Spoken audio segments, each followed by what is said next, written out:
Let's finally talk about High Guardian Spice. I have a fascination with the show. Oh no! Is the dragon dead?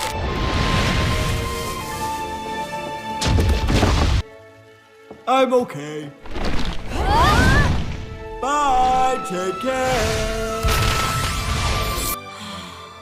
Sage, is that how stars are made? Huh?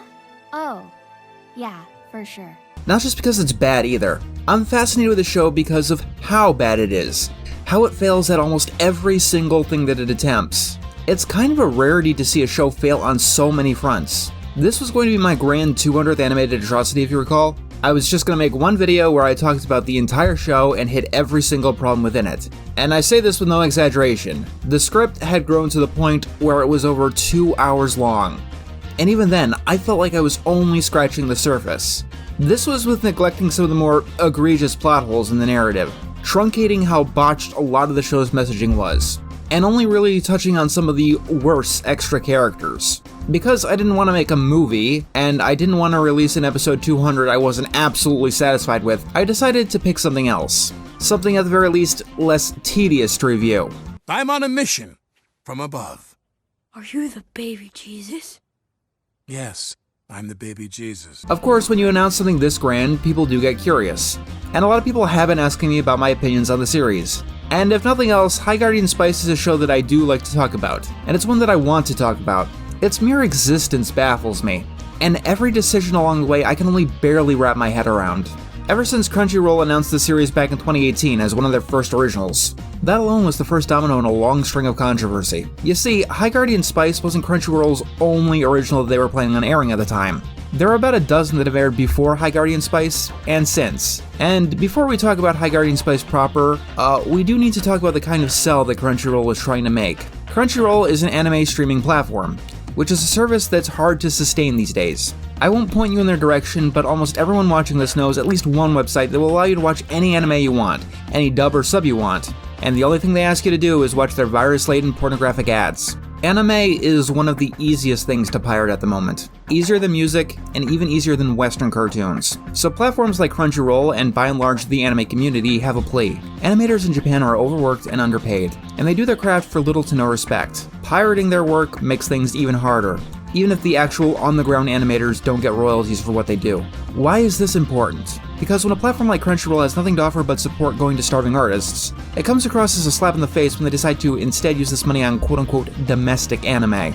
Not helping matters is that the Crunchyroll player is notoriously hard to work with, and desperately needs improvement to this day. Case in point, when High Guardian Spice first debuted on Crunchyroll, it had audio issues that wasn't the fault of the show at all. All of this to say that Crunchyroll could have announced the greatest anime concept in history, and there would still be backlash to begin with. I don't think that the business side realized that, because if they did, they may have worked a little bit harder on that trailer. I did a reaction to the High Guardian Spice trailer back in 2018, if you want my full thoughts, but to summarize, in a world where animation trailers are universally bad, this one went above and beyond. The only thing in High Guardian Spice that went above and beyond. There's an authenticity to it, and a sincerity. To give you an idea of what we're dealing with, the trailer didn't even mention the names of the main characters, Rosemary, Sage, Thyme, and Parsley. In addition, it doesn't explain the show at all. High Guardian Spice is about 4 girls who live in a magical city and are going to school to become guardians. What's a guardian? Guardians of what? People? The trees? Endor? I don't know because they never mention it. The trailer made a huge deal about this being a 2D animated project. One of the things that really attracted me to the position was the opportunity to do traditional hand-drawn 2D animation.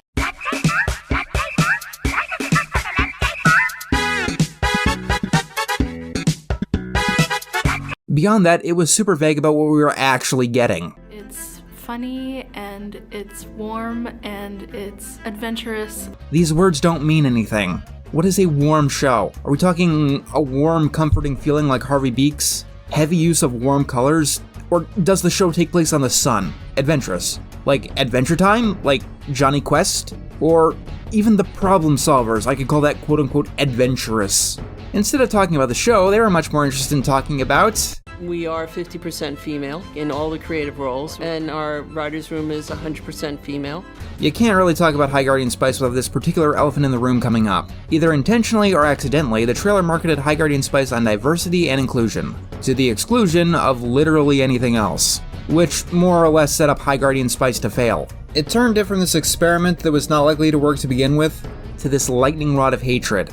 And on top of everything, Crunchyroll pushed back the airing from early 2019 to late 2021, probably hoping that whatever backlash they had propped up had vanished by then, which is a gamble that failed. High Guardian Spice is still one of the most infamously hated cartoons of all time. It has an IMDb rating of 1.5 out of 10, 1.6 out of 5 on Crunchyroll's website, 12% on Google, and was most likely cancelled after a single season of 12 episodes. The show is criticized for everything: excessive animation errors to unlikable characters, and ironically, its takes on diversity and inclusion. The show is actually pretty bad from a progressive point of view. From characters who are little more than tokens or talking points, to what can legitimately be called queerbaiting. Yes, in High Guardian Spice. In the end, what we have here is a show that only has value in its dissection, and that's what we're going to do. It's been a while, but I think I'm ready for a series like this. We're going to go through High Guardian Spice, and I am going to pick apart every single episode and critique literally every flaw that I can find. I vow to protect ghosts and Grogs, and also people, but first ghosts. The only thing that I'm not going to be touching on is the animation errors, because quite honestly, they're far too abundant, and they'll destroy the flow of any points that I'm making. There are plenty of other videos on YouTube that point out every single individual animation error. Even throughout episode 1, characters have these absolutely wonderful expressions. Characters constantly teleport in between shots. And of course, JPEGs. Also, this one even has a watermark on it. I could go on and on. There are hundreds of animation errors, and even more artistic errors. And it would probably be 6 hours alone just to cover all of those. Personally, I'm much more interested in the writing, the world building, the characters, just about everything else. And I think we can actually get a lot of value by taking a look at what exactly the show did wrong. I'm not going to promise that I'm not going to poke some fun along the way, but my value is in criticism. So let's go. This is every episode of High Guardian Spice reviewed. Just a quick disclaimer. At times, my points may come across as nitpicky. This is by design. While some problems are small and probably don't mean much in the grand scheme of things, most of the problems in High Guardian Spice start out small and gradually become bigger problems. This is something that should become increasingly apparent with time, so do bear with me as we're going to get to the really bad episodes. As for episode 1, its biggest problem is everything. Literally everything is wrong with this episode. From this warning of sexual and violent content over this very G-rated episode, to the terrible credits theme. This journey beginning with you and with me. Together we find who and what we can be. In all seriousness though, the biggest problem with episode 1 is that it is episode 1. I'm going to do what the trailer failed to do and tell you the premise of the show. Two girls, Sage and Rosemary, are leaving their small town of Pebble to go to High Guardian Academy, an adventure school in the big city of Lygarth. There they meet an elven archer named Time and a dwarven blacksmith named Parsley, and slowly they become friends as they overcome trials in the academy and meet all manner of colorful characters. Let's start with a question. Where do you begin a series like this? There are only two real options. You could either start with Rosemary and Sage living their typical lives in the town of Pebble. We as the audience would get to understand their background and get to know their families more. Or you could just thrust us into the city of Lygarth, with Rosemary and Sage struggling to get used to this brand new and exciting environment. High Guardian Spice uses the very interesting strategy of choosing neither of these and picking the worst starting place possible. Literally, there is no starting point you could pick that is worse than the point that they chose. And that's 5 minutes before the ride to the school. Episode 1 of High Guardian Spice starts with Sage and Rosemary saying goodbye to their families, like this is a season finale. These are all characters that we don't know, and spoilers, never get to know in the entirety of the series. The only relative of these two that has any bearing on literally anything is Rosemary's mother and Sage's cousins. And Rosemary's mother is not here because she has vanished. Those who know me know that I'm not one for slow-paced beginnings to start with, but High Guardian Spice takes it to another level. Episode 1 is loaded with filler. The first quarter of this episode is Rosemary and Sage making several transport connections just to get to the city of Lygarth, and nothing plot relevant happens along the way. It's just our characters getting on buses and trains to go to a place. They spend another 25% of the episode settling in for the night, and most of the remaining half of the episode is chasing down this Pokemon because it stole Rosemary's locket to evolve. During the 5 minutes it takes to chase down this creature, we come across another one of our main characters, Time, and learn literally nothing about her. And because the episode still has a little bit of time left over, the show decides that we can be introduced to the final main character, Parsley. It's one of the bare basic rules of storytelling. Do not spend time on things that aren't important. Especially if you're only a 12-episode series, that's probably not going to get another season. And I think being introduced to Time, who has about 4 lines total, is more important than watching Sage and Rosemary sneak onto a train that we're never going to see or use again. Fun fact, they don't even mention Time's name in this episode. A good counterpoint here is the Harry Potter series. We only see the Hogwarts Express at the beginning and the ending, but what happens on it is plot relevant. In Philosopher's Stone, it's where Harry meets both Ron and Hermione. And keep in mind, this is a book. Books have a lot more time to dawdle. This 12-episode series doesn't. I am going on a lot about the transportation this episode and will continue to do so, but that's because the transportation is more important than our main characters. At least, that is what the episode is communicating by spending literally quintuple the amount of time on it. I cannot understate how much the transportation scene actually bothers me, because I cannot exaggerate how much nothing that it establishes. Pebble looks so small. I guess it was small the whole time. And we just didn't know. I'd feel you. You know, if I had any experience in the town of Pebble ever. I don't know if this is news to the writers, but living and being used to a small town is not a universal experience. Can I get a timestamp for the shot right here? 5 minutes and 24 seconds. This is where the first cracks in the world building begin to show. So, this mountain climber thing. You notice how there's a level above where Rosemary and Sage were riding? How there's clearly people on it? And how it's at the top of the mountain? Where are these people meant to get off? Okay, I didn't notice this even after watching this episode like 5 separate times. But as you can see in this shot, there's a door that lets Rosemary and Sage out. However, when the mountain climber is going up the mountain, you could see that there is clearly no door there. So I can only assume that the top layer also has a door that just didn't appear in either of these shots because it wasn't needed by the animators at that particular second. If it sounds small, in the grand scheme of things, it is. But it's not when you understand that this is the kind of attitude that this show spends on, well, very much everything. It's incredibly haphazard writing. An orc breaks through the bridge to the train, and so Rosemary and Sage decide to use a flying magical broom to get on board. Rosemary and Sage use a flying magical broom. I'm going to repeat that again.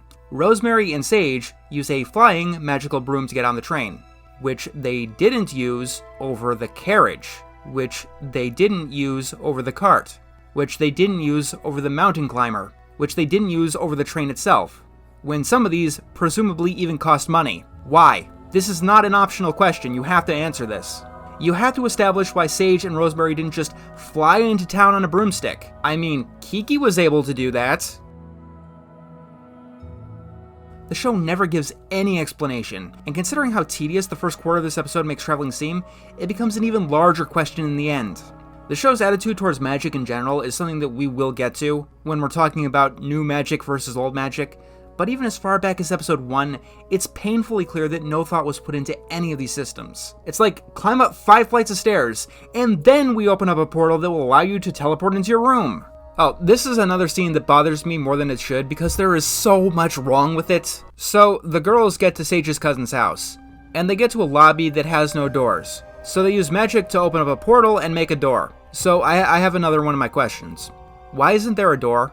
Like, a literal wood door. Seriously. Because from what you've shown me, this seems like a lot of effort and prestidigitation in an attempt to avoid making a door. When in the end, that is literally what you did. This reminds me of that famous Arthur C. Clarke quote, "Any sufficiently advanced technology is indistinguishable from magic." It means that if something technologically is so far ahead, it looks exactly like magic to you and me, which is a very poignant quote. I don't think it's supposed to refer to the door. Instead of making a door, you use magic to make a door. And that's not even bringing up the question, what about non-mages? What are they supposed to do with this place? Maybe this is a house for mages only, but if that was the case, it says things about the society that I don't think that the writers were intending. The entirety of the world building is continually like this.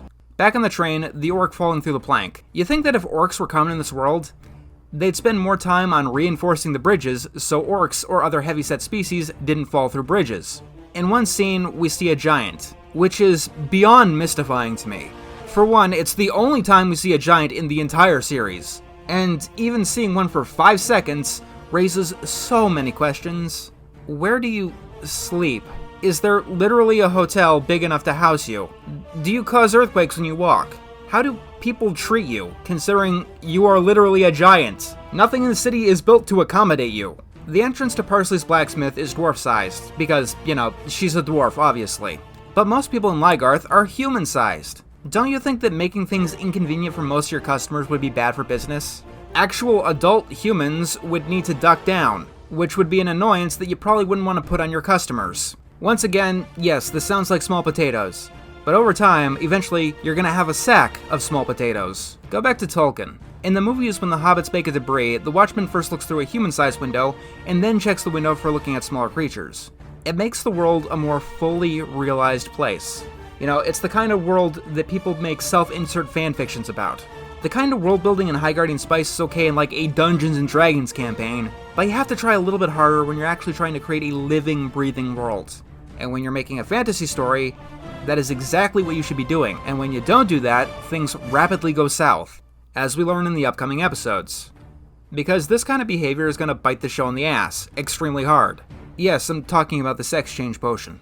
We're gonna sit on each other's laps at the same time. So the dialogue in the show is very bad. You girls want any food? Is sleep a food?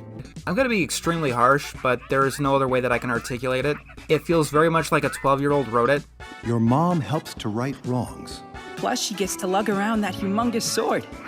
And Mom always comes home. Goodbye, Pebble! And hello to the rest of our lives. Fun fact, you could say that after doing literally anything, and it'll be just as poignant.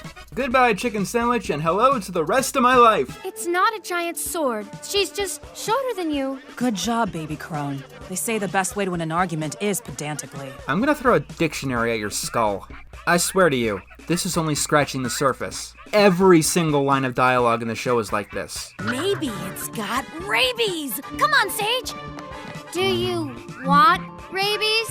Do you? Like, I am seriously asking the question. Do you want rabies? Is this supposed to be a joke? It's not written like a joke. I don't know what the punchline is. Does Rosemary get more XP for killing an animal with rabies? Or is she stupid enough to want rabies? Does she not know what rabies are? I mean, Rosemary is stupid, but I just realized we've come this far and I've yet to talk about the characters. So this scene here is a pretty good introduction to Rosemary. She nearly kills someone with a sword, and then gets indignant when that person gets upset with her. If you've ever played D&D, she is the embodiment of a murder hobo. The only thing she cares about is getting into fights and chopping things up. And if you don't let her do literally everything she wants to do, then you are the problem to her. She starts bad in episode 1, and then by the end of this, she gets above and beyond awful. As for Sage, oh my god, Sage. I'll be honest, in this episode, she's alright. She doesn't have much of a character at all. She's little more than the straight man to Rosemary's quote-unquote comedy, but she's likable enough, I guess.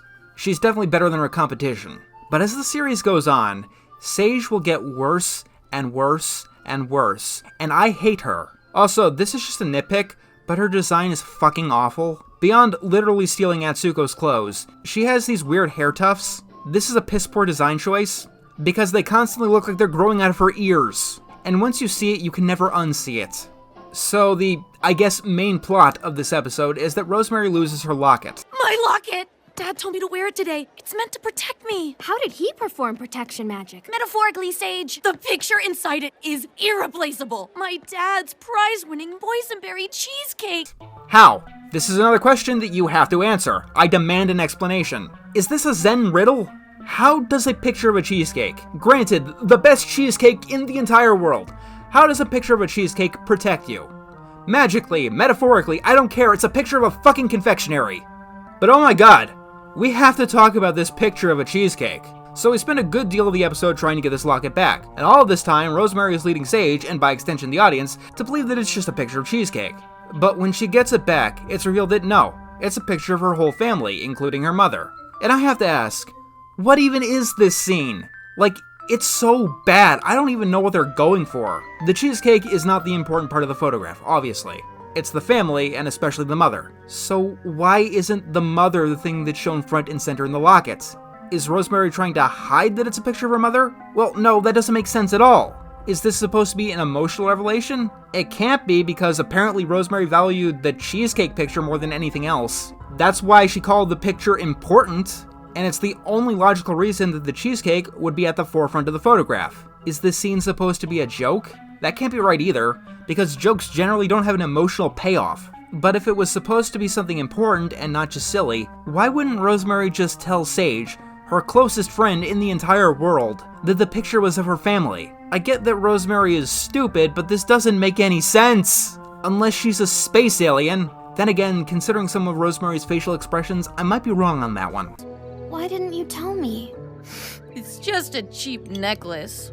You know, I think we were all under the wrong impression. This might have been an actual anime from Japan, because this has the worst English dub in history. Does any of this sound like it was written by someone whose native language was English? These words don't make any sense!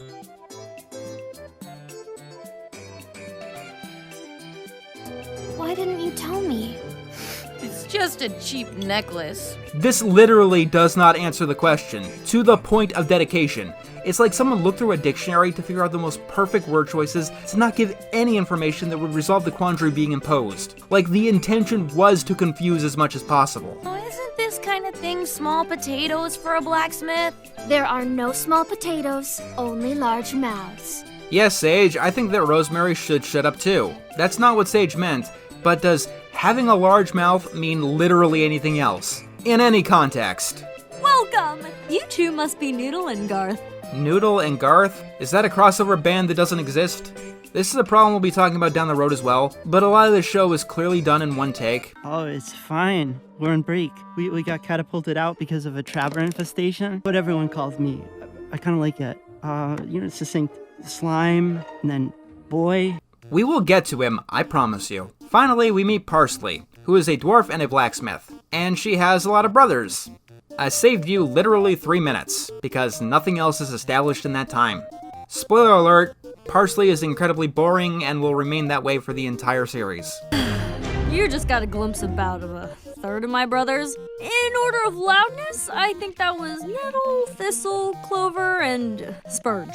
What was that? Spurge. Parsley, we don't use that word anymore. Yes, I know what she's actually saying. It's the name of an herb. You know, unlike rosemary, sage, parsley, and thyme. Everyone else brings this up, so I guess it's obligatory, but the show is so incompetent that its own name doesn't make any sense. Because every character is named after herbs and not spices. Fun fact, the main characters' names are actually a reference to a Simon and Garfunkel song. Parsley, sage, rosemary, and thyme.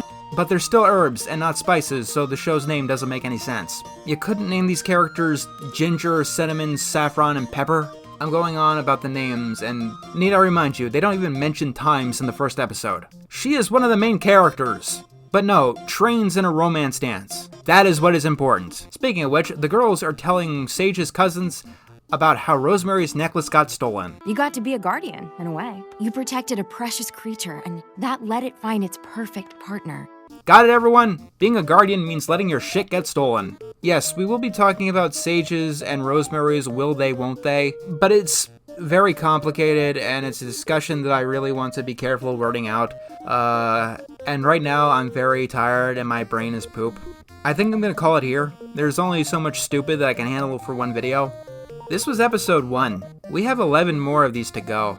This is gonna be a long one, ladies and gentlemen, but to prove that I can actually finish something, I swear to you, I am going to review all 12 of these episodes, no matter what.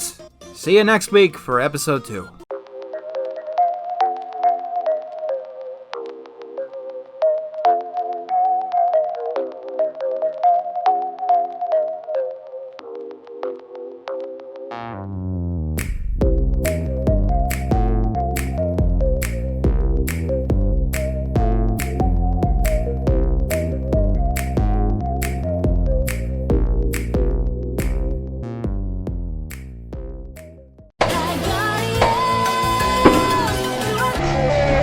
The magical school is one of the more common subgenres of fantasy, from things like Harry Potter and Percy Jackson, to more recently Little Witch Academia and The Owl House. As an idea, it is a really well-worn path.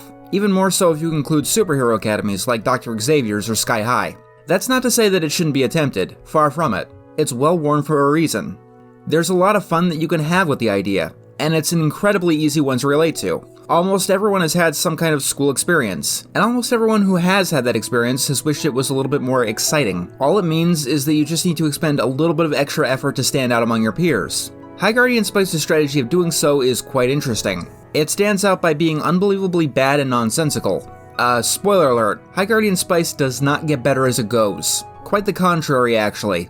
I will say that Episode 2 is far less boring than Episode 1, but the technical flaws are far more pronounced. The main point of this episode is introducing us to High Guardian Academy, which, let's get the bare basics out of the way. The Academy does literally nothing to distinguish itself.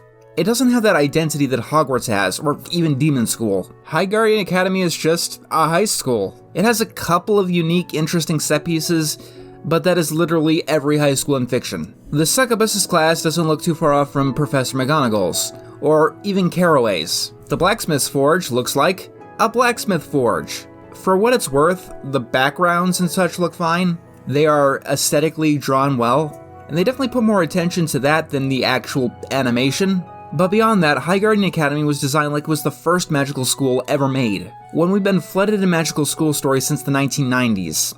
But what is a school if not for its staff? My name is Moss Phlox. I'm here. Going to call some of your names now. You wanna try that again? Can we get a take 2? You know, this time with some enthusiasm? Like you actually want to be in this show? I'm sorry, but half of these teachers are so boring that most people will be hard-pressed to remember their names. The Succubus, for example. She's the ethics teacher, which is an interesting choice at least, but they do nothing with it. She does nothing at all, for the entire show. And every other teacher that we come across falls into the soft-spoken category. Like, the only difference between Carraway and the blacksmith is their levels of shyness. Granted, Carraway does become more interesting later for reasons that we'll get into, but as for right now, he's just a guy. The blacksmith is just a guy. The Succubus is just a woman.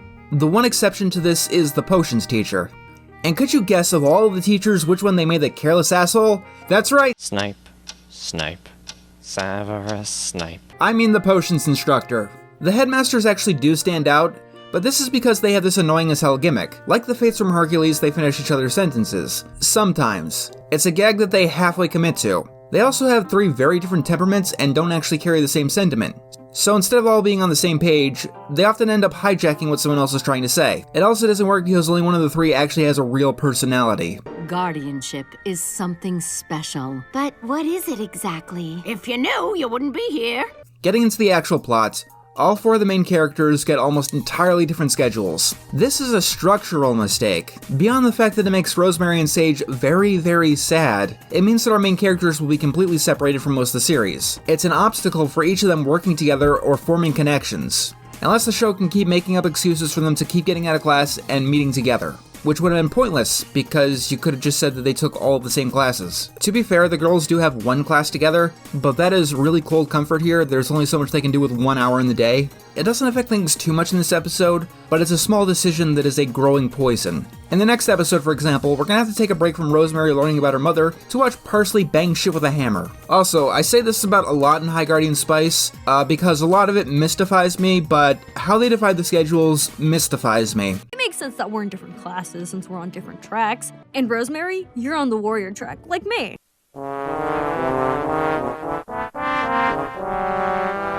No 2 Guardians have the same schedule. So both Rosemary and Parsley are on the same track, the warrior track, I get that. But even though they're both on the same track, they have different classes. Parsley has to go to smithing because... You don't need rules when your face is a blowtorch. And Rosemary has to go to ethics, despite the fact that they are on the same track. I feel like I'm being gaslit. You are going against what you are establishing, literally in the scene that you established it. It's like saying you're going to McDonald's when instead you decide to swerve and drive off a bridge. There's a reason that schedules aren't individualized to this extent in any other school, real or fictional, because it's a logistical nightmare. The idea of things like grades and schedules is to keep the students at a relative level of competence to each other, which you can't do when everyone has their own schedule. Not to mention, it's a logic puzzle in and of itself, giving each individual student their own individual schedule. By any stretch of the imagination, this makes no sense. And as we've already established, It proves detrimental to the actual story. There is no reason to do it like this. This episode has the exact same problems as the first one, where I could pull out any minute part of the episode, and I could probably spend an hour dissecting just that part. Sage is here to master magic. So cool, Sage. You're gonna break some hearts. What do you think that phrase means? Breaking hearts. Because I can guarantee that you do not know what that phrase going to break some hearts means, unless you explain to me very carefully how Sage taking magic lessons is going to translate to her being unavailable for romantic partners. And time's on both tracks since she's got that Fairy Woods background, so... What the fuck does that mean? I have been trying to avoid saying that this is someone's first Dungeons & Dragons campaign put to animation, but that's the only time I've ever heard of someone getting some kind of ability because they have a specific background, because it literally does not make sense in any other context. Am I allowed to take different kinds of classes because I grew up in the mountains and I have a mountains background? This Fairy Woods bullshit is one of the most baffling lore drops that I've ever heard, because it makes anti-sense. Things that make sense corrupt and implode when they go anywhere near Fairy Woods' background. Take a look at the first scene of the episode again. It's bigger than Hackberry Trout's head. The largest head in Pebble. I don't know who or what that is. I would know if you decided to spend any time in Pebble whatsoever instead of train rides, but you opted not to do that for reasons that I am incapable of understanding. So instead, this becomes an inside reference that the audience cannot comprehend, which creates a distance between your characters and your audience, which is the opposite of what you're trying to do. There's a reason that The Lord of the Rings spent a good chunk of time in the Shire before the quest, despite it already being quite a long work of fiction. I often don't talk about quote-unquote cinematography in animation, because when you control each and every frame, it's something that's very hard to bungle. But this scene here aims the camera at the hallway for like half a second, and then pans up to the point of interest. Like there's actually a cameraman who turned on the camera 5 seconds too soon. Why is this shot here? Yeah, it's another small thing, but I am obsessed with this particular small thing because there is literally no reason to do this. As in, it makes the shot harder to animate, it's more expensive, it takes more time, and ends up making the product worse. One of the excuses that the show constantly gets to give it flack is that it had a low budget, lower than most animated products. And yet here they are, wasting money on things like this. Seriously, why didn't you just cut to the top of the balcony? What about orientation? No orientation, only disorientation. Here's what disorientation at a magic school is like. The characters go to classes and start to get adjusted to their new lives at school. It's exactly like orientation at a regular school. You are not as clever as you think you are. Guardianship is something special. But what is it exactly? If you knew, you wouldn't be here. I reiterate, every line of dialogue in this is terrible. What is being a doctor? If you knew, you wouldn't be at this school. For doctors. Rosemary's mother was a fucking guardian. We want each of you to write your own version of the Guardian Vows, which will be wrong. I'm going to make you recite vows that you have never heard of before. And because if you knew what you were doing at the school, you wouldn't be at the school, you will absolutely get them wrong. But that's okay. That's the point of the assignment. This show's brand of logic is entirely unique to it, and it continues to baffle me more with every single scene that passes. So each of the girls goes on to their own separate classes. We'll start with Parsley. She has blacksmithing. The depths of your creativity astound me. Parsley is a dwarf. What can we do to make the dwarf interesting? I know. We'll have her live in a forge, with parents who are blacksmiths, and we'll have her learning blacksmithing at school. How this is actually ever supposed to save her life out in the field, we'll never explain. That is one of the things that actually seriously does bother me about this show. In theory, High Guardian Spice is all about breaking stereotypes. In theory. It's a fantasy show with 4 badass female characters going on quests and saving the day. But in the end, you make the dwarf a blacksmith and you give the elf a bow. The most stereotypical things you can have them do. And as a result, it makes these two, Parsley especially, so generic and boring. If you must have the dwarf be a blacksmith, there are ways to do this correctly. Later on, we see that she has conflicts with her parents that never amount to much. Her taking the class could be due to familial expectations. Or alternatively, you could have Parsley take the class because she expected it to be an easy A, knowing that she was super capable of doing it. The issue here is that when you do that, you need to actually try, and it would require giving Parsley motivation. And the show doesn't seem particularly interested in doing either of those things. It's better than what Time gets in the episode, though. She stares at a cat for a while, and that is all we learn about Time. I get that stoic characters can be hard to work with. They don't have the same options that other archetypes do, but you can try a little bit harder, you know. I don't know, build into that Fairy Woods bullshit. Make it make sense. Give her some cultural differences to everyone else. Or give her a sense of humor. Oh wait, no, you can't do that. fantasy elves are stoic and never show any emotions, and despite the fact that that is literally the opposite of true, we need to stick 100% to the player's handbook or Gary Gygax will come back from the grave and eat our sandwiches. I keep telling you, Jerry, we're not doing any of your fucking homebrew. We play the game as it was written. This means that elves are boring and we're gonna keep them that way, just as Gygax intended. Considering what they did try to put thought into, though, maybe it's best that they didn't try. Let's talk about that ethics class. The lesson is about, what was that again? Today, we'll discuss destiny and autonomy. What is inevitable and what is unintended. Okay, but Professor, what the fuck does destiny have to do with ethics? My favorite philosopher posited that the absence or presence of fear determines both love and hate. Alright, Teach, you're gonna need to explain that one to me. Hate, I get how fear affects hate, but how does the presence or absence of fear determine love? Once again, you're not as clever as you think you are. You can't just throw up Pinterest board nonsense and call it poignant. It doesn't work. But, lesson 1, we must not let the mere presence of weapons determine our actions. So if a guy comes into the store with a rocket launcher, I should react exactly the same way as if he didn't? Good to know, Teach. I get the logic, but like, if someone has a weapon, you should at least adjust your behavior and actions to be aware of said weapon. Rosemary, do you have any thoughts? Speaking of ethics, the potions teacher flat out tries to kill the students. Have some tea.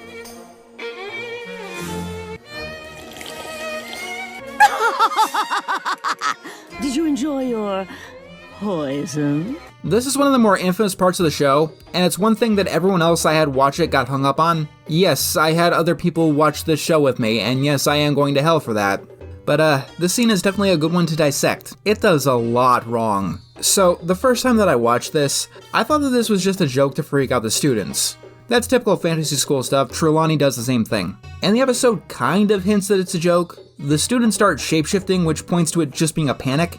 But Amaryllis really can't breathe. Also, at every single opportunity, the teacher does reinforce that yes, this is poison, and if they don't concoct this antidote, they really will die. What is this? It's where you indicate the kind of flowers you prefer at your funeral. I do think the scene is intended to be comedy, you know, between the shapeshifting and wacky background music, but because the audience is never let in on the quote-unquote joke, and it's never revealed that this was all actually a ruse, it's tonally backwards. We have this teacher maniacally laughing and taking almost glee that these kids are about to die from something we are never told isn't actually real.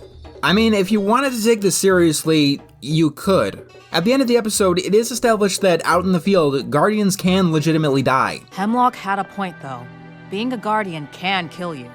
They just say that stuff about death to scare people. Sage, you want to speak up? You were the one who was nearly poisoned to death. The one line of dialogue Time gets in the episode, and it's not even her line. This potion scene would be the perfect way to establish a darker tone, if you did want to go grimdark. Get the students, and by extension the audience, used to the idea that death is a very real possibility. I'm not saying that you need to have anyone actually die, just the shock is enough. Considering these characters, I wouldn't actually mind if they went full on Danganronpa. Just have the teacher say, as guardians, your life is on the line every single day. The next person who tries to poison you will not have the courtesy to tell you about it. And ironically, if you did that, she'd come across as less of a fucking maniac. But no, it treats what can only be assumed as legitimate poisoning with chaotic whimsy like the Cornish pixies got out of their cages and are throwing books everywhere. It's half-baked, half-written, and never mentioned again, which doesn't help the moment. The last class we're talking about is the Everything Hours, and oh boy do I have some things to say about this. This is the stupidest fucking concept that I've ever heard. So each of the students has a week to pick one skill that they'll dedicate themselves to for an hour a day. What skill? That is your choice. Unique weapons, martial arts, drawing. Yes, making pretty pictures will certainly help their future in fighting dragons and risking their lives. This is why bards had such a bad reputation for so long. You could pick locks, you could break rocks. No, I'm gonna strum a lute, that'll save the day. No, it won't. While we do see some combat skills, it's interspersed with said lute and dance. For full disclosure, I will say that maybe I'm wrong about what a guardian is, but I have to believe that the bare basic point is that this school teaches kids to not die. And I'm sorry, strumming a lute I don't think is gonna help with that goal in any conceivable way. Maybe if you establish that there was some bardic magic in this world, but that is something that we never see. Even putting that aside, from what I can tell, the Everything Hours let the students pick, well, anything. Which, the only logical way that could work is for all the students to be self-teaching. Which, you know, might end up making their education a little bit subpar in the end. Also, this is just a nitpick, but if you're really doing one specific thing all the time forever, it's not really everything hour, is it? Let's just talk about that vow so we can end this. So the Guardian vow is exactly as stupid as you've imagined. Let's break it down. You know, if you can hear everything over this wonderful animation. I swear by the power of the wind, trees, sea, and stone. Got it, everyone? That's the 4 elements in High Guardian Spice. Wind, earth, water, and tree. I'm the Lorax. I speak for the trees.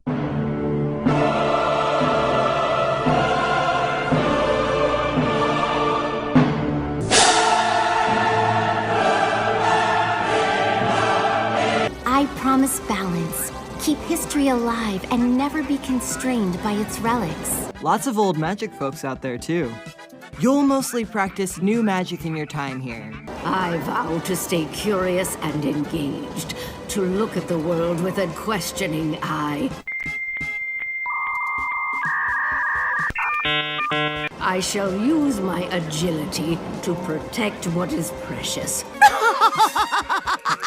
Did you enjoy your poisons? I honor my name, my family, and my one true self, my multitudes. So you honor your one true self, which you call your multitudes. This is now a PSA. Please donate to the shelter for battered and abused dictionaries. This suffering can go on no longer. Blah, blah, yes, fight with swords, find your strengths. Too bad one of your strengths isn't writing. Took the words right out of my mouth.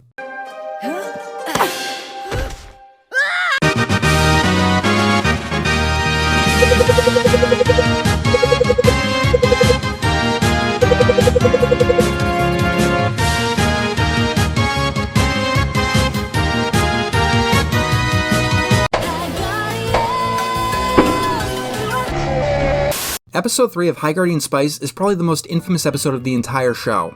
This is the first episode that attempts to get into more serious subject matter. We're not going on about cheesecake lockets or a murderous potions instructor anymore. This time the show wants to talk about trans issues. Considering how the show continues to butcher the English language, you should apologize for that posture, sweetie. You look like an invertebrate. This can only go so well. And as you might imagine, how they deal with this particular subject matter is only the tip of the iceberg on this awful, awful episode. I've actually been procrastinating writing on the script for quite a bit, because this episode is probably bottom 3 worst of the whole show. And this is largely because it's divided into 3 subplots. Rosemary damages her sword Flowering Thorn and goes to talk to Caraway. Meanwhile, Sage is practicing magic when she accidentally makes her pet Nebicat into a monster and chaos ensues. All while this is going on, we're dealing with Parsley exploring the school's underground, banging shit with a hammer. Episode 3 of High Guardian Spice managed to impress me, because I never thought that I would come across anything that could bungle the idea of a subplot as much as this episode did. Literally 70% of this episode's problems come from the fact that it has subplots. And I know that sounds like a ridiculous and weird criticism. Usually, even a bad subplot is just that. Maybe it's not as good as the A-plot, or it could have nothing to do with the A-plot and just be a distraction. But it's hard to imagine how just having subplots could be so detrimental to an episode. Let's start with the most basic point here. Parsley's plotline in this episode is completely pointless. It has nothing to do with anything. She gets a hammer that is never used for the rest of the series. It is a complete and utter waste of time. Time that this show, and this episode in particular, desperately, desperately needs. I was harsh on Samurai Jack Season 5 for wasting time on Scaramouche, a fan favorite character. How do you think I feel about High Guardian Spice, wasting time on literal filler? Rosemary's plotline not only goes into the backstory about Lavender, her mother, but also reveals that Caraway is trans. Meanwhile, Sage's story starts foreshadowing the overarching plotline of the entire series. And do I even need to say that the A and B plot do not get the time that they need? I'll be going into the plotlines individually, but they all come across as rushed. Very rushed. And that's because this entire episode is edited like a fight scene. Seriously. Editing is one of those things that I never thought that I'd have to complain about in a cartoon. Anyone who knows me knows that I'm not exactly someone who has the right to do that. But I cannot stress how disorienting this episode is. This is the episode that should have been called Disorientation Day, because at points, it's hard to tell what's going on. Once the 3 plots break apart, it's a free-for-all. The show will jump back and forth between the subplots at random for no reason, sometimes only 30 seconds apart. No, this is no exaggeration. And to make matters worse, this episode dedicates some time to flashbacks, which you could consider a 4th separate storyline. I made this chart here because, yes, I am that obsessed. I went through the episode in 15-second intervals, determining whose story was on the screen at that given time. And just look at this mess. Sage's storyline is separated into 6 different chunks. Parsley's subplot is forgotten about for 5 minutes entirely. And yeah, Parsley's stuff has the tendency to, once again, last less than 30 seconds. The jumps to each separate storyline are almost random. Lavender and Caraway are running in a flashback, so let's jump to Sage running after Nevicat. Parsley falls down a hole, so let's jump to Rosemary looking shocked. These might have been clever jumps if, once again, it wasn't every 30 seconds. There's actually a Rosemary section I couldn't fit in the chart because it was less than 15 seconds. If you're lucky, we stick to a plot for a full minute, and after the stories diverge, we're never with one for 2 minutes. This is ignoring separate scenes and cuts within each subplot, by the way. Look at this clip here.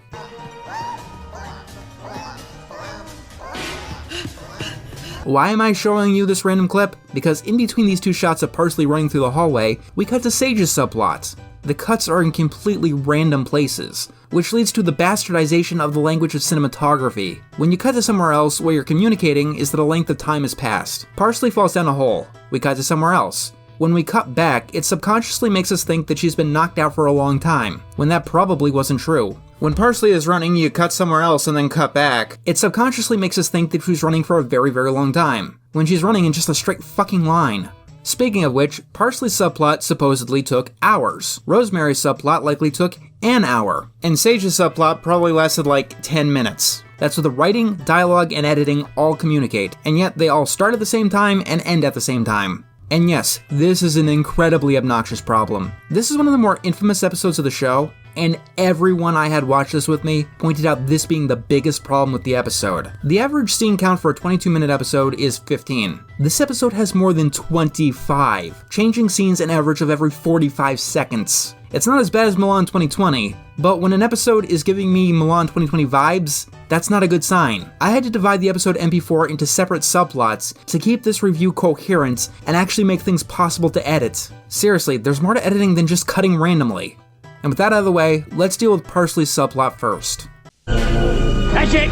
I'm getting me mallet! Have you ever heard of that saying, when all you have is a hammer, the whole world looks like a nail? This isn't a positive saying. It means people who have one trick will try to use that one trick on everything, even if it isn't appropriate to that particular scenario. In this episode, Professor Billy Goat gives Parsley a hammer and tells her that the entire world is a nail. I get the idea. One item can do a lot more than just its specified purpose. But straightening out a portrait, you do that with your hands, not a hammer. The hammer can damage the frame, which looks quite valuable. A pickaxe or a shovel is an appropriate tool in digging. But most egregiously is this moment here. Not one of you can tell me that a dinky little hammer is the right tool to jump over to a nail over a deep pit, especially in a room that has items with longer handles.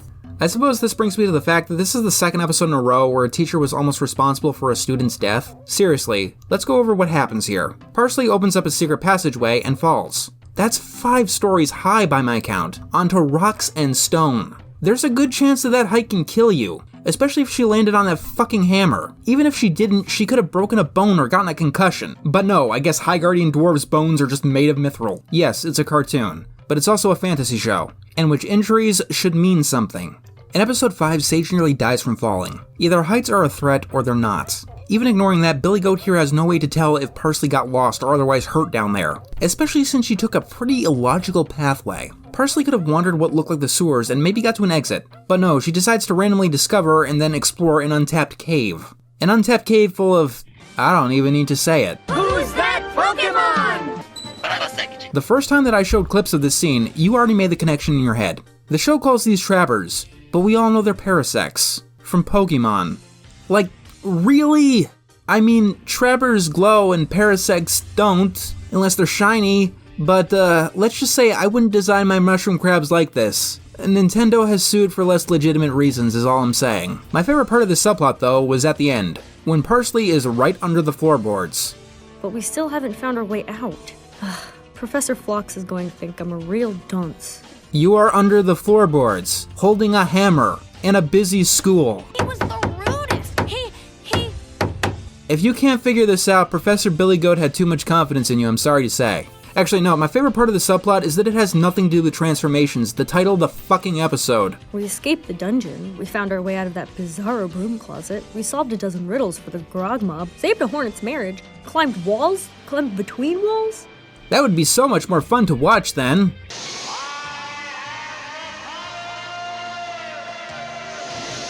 Sage is trying to learn some new magic. It's like there's always a cost. But this new magic is so different. This new magic stuff, there is no cost. Okay, wow.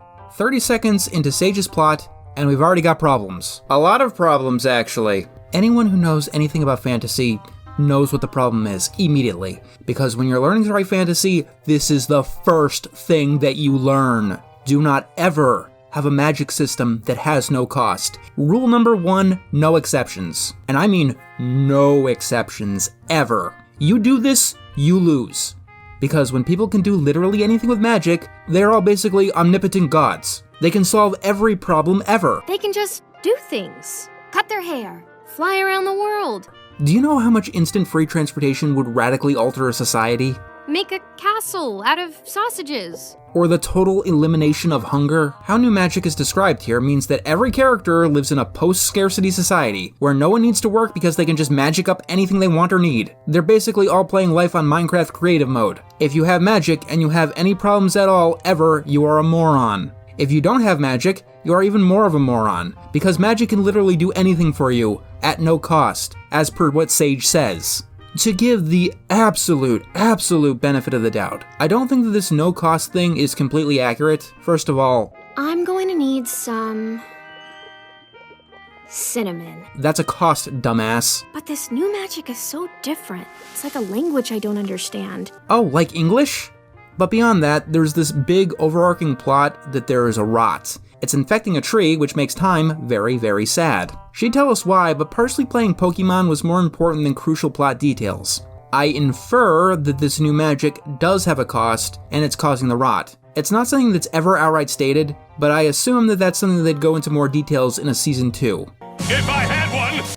They could have done it in Season 1, but parsley falling down a hole was a more valuable usage of their time. In the end, new magic seems to be a half-baked metaphor for industrialization. Everyone is using new magic that can do things so much easier and better and cheaper than old magic. But new magic ends up rotting the earth, and no one knows or cares about the consequences before it's too late. And keep in mind, I'm giving the show the benefit of the doubt here. None of this is ever stated. This is just what I was able to put together through cobbled pieces. It's essentially me theorizing. None of this could have been planned. It's just the only thing that makes sense to me. As for what they do establish...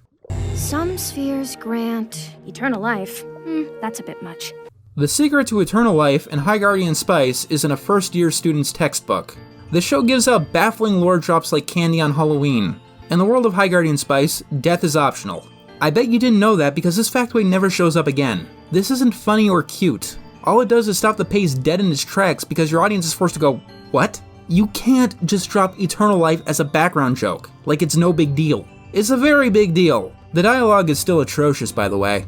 I grew up watching my mother use her body to pull magic from the earth. Giving new meaning to the term tree hugger since 2019. When I'm done with this spell, you're going to be able to speak at least 5 words. You can choose which ones. No swears. Yeah, this is a kid's show after all. Then Amarilla shows up and causes chaos when she gets Sage's pussy wet. It makes Neppy Cat large, allows him to speak, and... I have got some opinions. Gives him a Twitter account. So the cat gets out of the bag, and the others chase him into the courtyard. Huh, I guess absolutely no teachers right now are next to a window in which they can hear this chaos going on.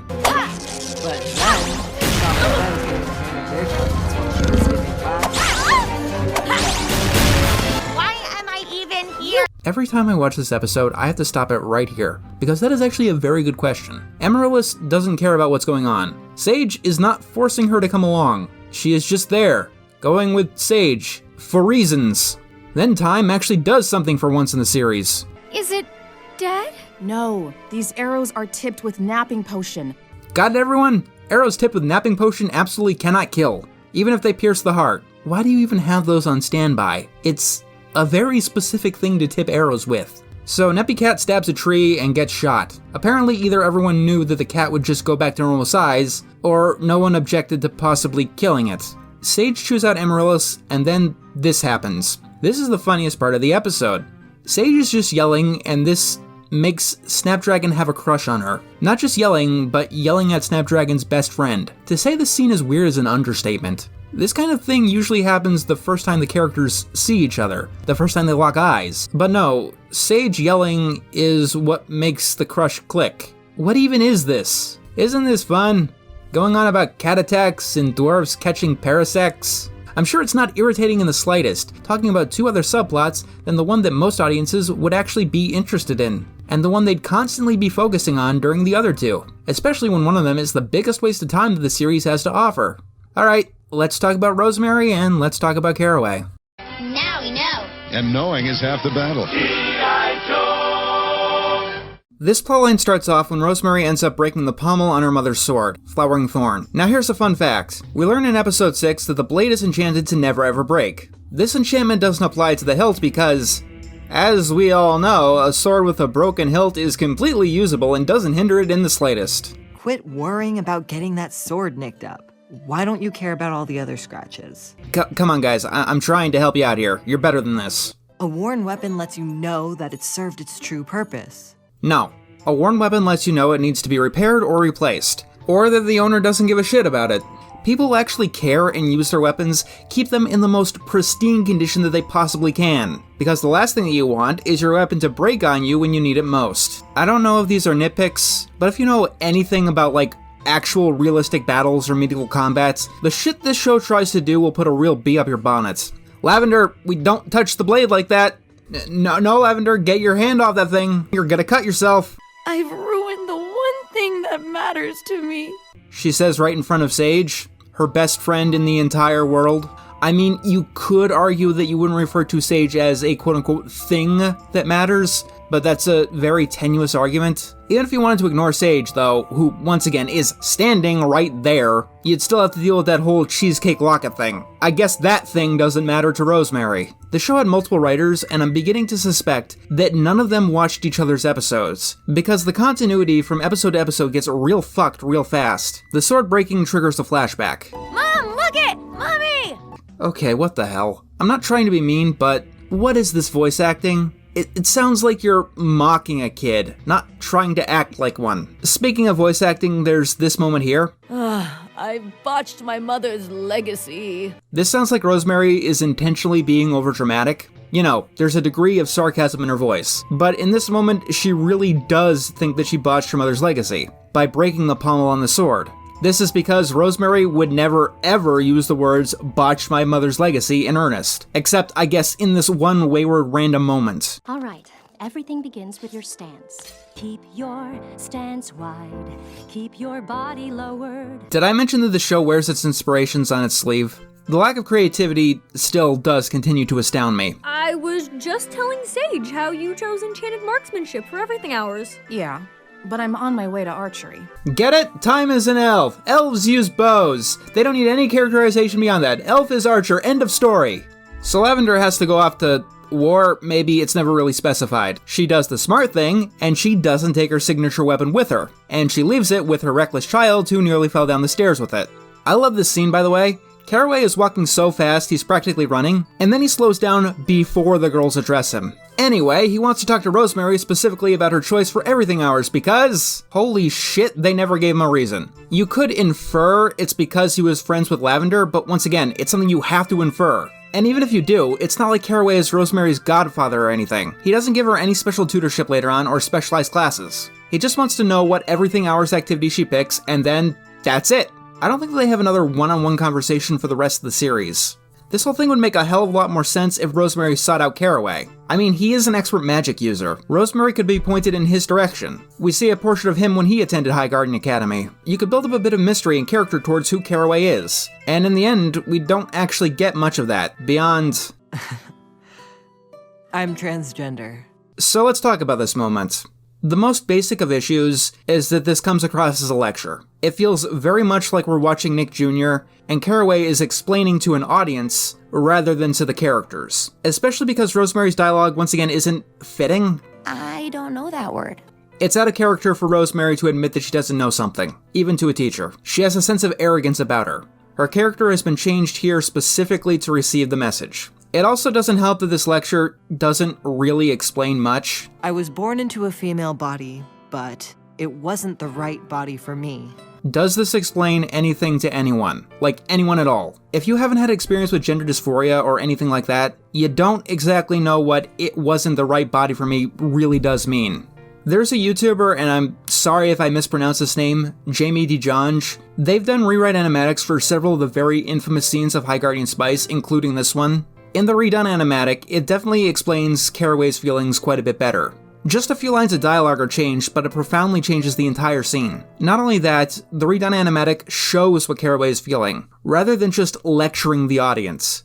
The scene actually uses the infinite magic that the show apparently has. The facial expressions that Caraway has while communicating this also help bring the scene to new heights. I think that I get where the writers were coming from on this scene. Caraway is a trans man, and that's something that you do have to establish.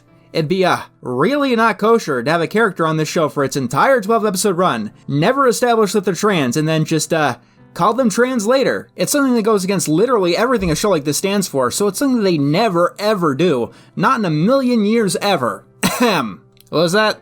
But Caraway being trans has nothing to do with this scene. So it comes across as just trying to establish that Caraway is a trans man and move along as fast as possible. Basically to just get it out of the way. Which makes the whole scene extremely awkward and clumsy. It's very tell over show. And there's a very easy way to have show over tell with this specific scenario. This episode tries to do a lot. We've established that it has 4 different storylines. But even Rosemary's subplot alone tries to do a lot. It tries to bring depth to Lavender and Caraway, and establishing their friendship, and help prod Rosemary in a specific direction in her education, and a lot more.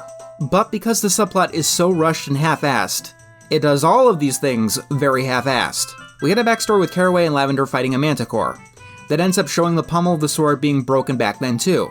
Lavender breaking the sword herself is not important. Why don't you care about all the other scratches?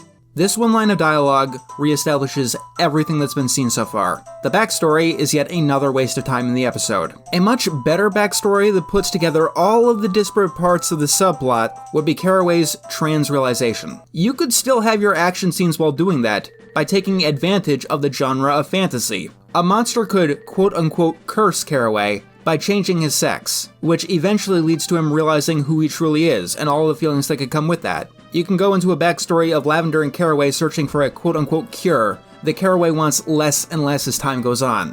It would require more screen time than the plot currently got, but you could just cut Parsleys out. This is just one possibility among many, but it is so much better than just talking at Rosemary and by extension the audience. In this scenario, it's something that Caraway could confide to Lavender about, which shows their friendship probably stronger than just fighting a manticore did. It gives Caraway revealing that he's trans some actual narrative purpose as well. But more importantly, it gives Caraway an actual character.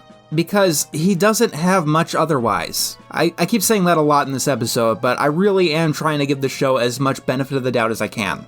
I think they try to make him the quote-unquote understanding teacher, kind of like Lupin, but we really don't have enough moments in the show that showcase that. It's just this episode, episode 11, and the finale. And 2 out of 3 of those are discussions about being trans. I don't know if I'm confident in arguing that Caraway is a token, but I do feel that he comes too close for comfort. And there's also this issue. Is that kind of transformation magic permanent? I take a potion once a month to keep the spell active. Once again, new magic has no cost my ass. New magic can do anything you want it to do, except change someone's physical body permanently, because we need it to be a direct stand-in. Get it? It's a metaphor. I don't know that word. Of course you don't. For the most part, I don't think that the show is intentionally malicious. It comes across as more clueless a lot of the times. Its decisions and its mistakes do end up sending very bad, unfortunate implications. This goes down to even the warning that we get at the start of every single episode. It should be noted that episode 3 is the first time that we see blood, and it's the first time that we hear her swear. Sort of. Holy crap.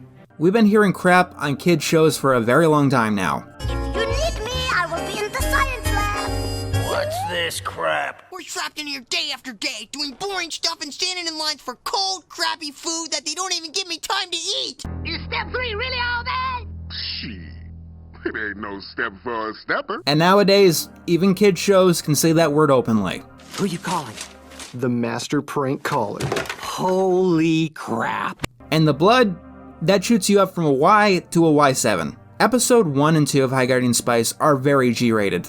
Ignoring the almost potion murder, there's no violence, there's no cursing, and the themes are heavily about love and friendship. This wouldn't be out of place on Nick Jr. And yet, the show requires a warning about sexual content. This sounds like a complete segue, but have you ever heard of the movie Love is Strange? It's a 2014 romantic drama. It was rated R by the MPAA in America, solely because two gay men kiss and sleep in a bed together, totally clothed. And this isn't the only time the MPAA has rated a movie R for these reasons. Can I ask you a question? What's the difference between that and this? Spoiler alert, there is no sexual content in any episode of High Guardian Spice. Not once in any of the 12 episodes. There's literally even only one kiss in the entire series. There is violence, blood, and peppered in swearing. Even alcohol is mentioned at one point, but no sexual content. Which means this warning isn't just mimetic and stupid, it's a lie. And a dirty one. The only way that you can think that it's not a lie is if you think that an LGBT character just existing is quote-unquote sexual content by their existence alone. The quote-unquote adult content in the show has been subject to controversy and debate. The creator has said that Crunchyroll had pushed them to include more and more adult content as the show went on, which is an excuse that has never been used in history ever. Although the specific content here is so forced and half-assed that it's an actually believable excuse here. At the same time, I have no idea why Crunchyroll specifically would want this show to have an edge. Crunchyroll isn't adult anime all the time. They have shows that are aimed at a younger audience, like Digimon or Yu-Gi-Oh! Or Banana.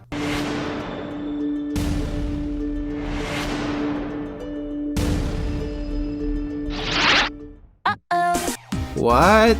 Once again, I don't think that the show is being intentionally malicious, but these mistakes and these missteps do have the potential to be more than funny haha memes. When you bungle a good message as badly as High Guardian Spice does, you create bad messages. And spoiler alert, things are going to get a lot worse before the series is over. This script in particular was difficult to come up with, even more so than the last episode, if you'll believe it. It's not because episode 4 of High Guardian Spice is particularly offensive or gross or awful or anything like that. That would mean that episode 4 of High Guardian Spice is a thing, and episode 4 of High Guardian Spice is nothing. Let me put this into perspective. There's an episode coming up that is a literal anime filler episode. The characters take a break from the overall plot, and you as an audience can skip it and lose out on nothing of the overall story. More interesting and relevant things happen in that episode than in episode 4. I didn't know that it was scientifically possible for something like that to happen, and considering that episode 3 felt like it was written on cocaine, it's definitely whiplash. That's why this video is going to be a double feature. With that being said, I'm going to be honest with you. Even then, it's exceptionally hard to write the script without resorting to fluff or filler, because even less happens in episode 5. Do you want to know the entire plot of episode 5? Time makes Sage cry, and Sage runs off to a classroom. The others try to find her. This is 22 minutes of content according to High Guardian Spice. Episode 4 is slightly less bad in this regard because it technically has a subplot. Remember those parasects from episode 3? Those clearly harmless things that helped Parsley escape from a basement after she survived her attempted murder? Yeah, well now they've invaded the school apparently. And it's like, oh no, the bunnies are everywhere! We gotta get the fuck out of here! I've seen Night of the Lepus, I know what's gonna happen! Anyway, from there, Time and Parsley spend the weekend together. And as for the other plot, Sage gets a Terrasphere. You know, the magic item that lets anyone do anything. Sage ends up not liking it. They spend the episode buying a new one.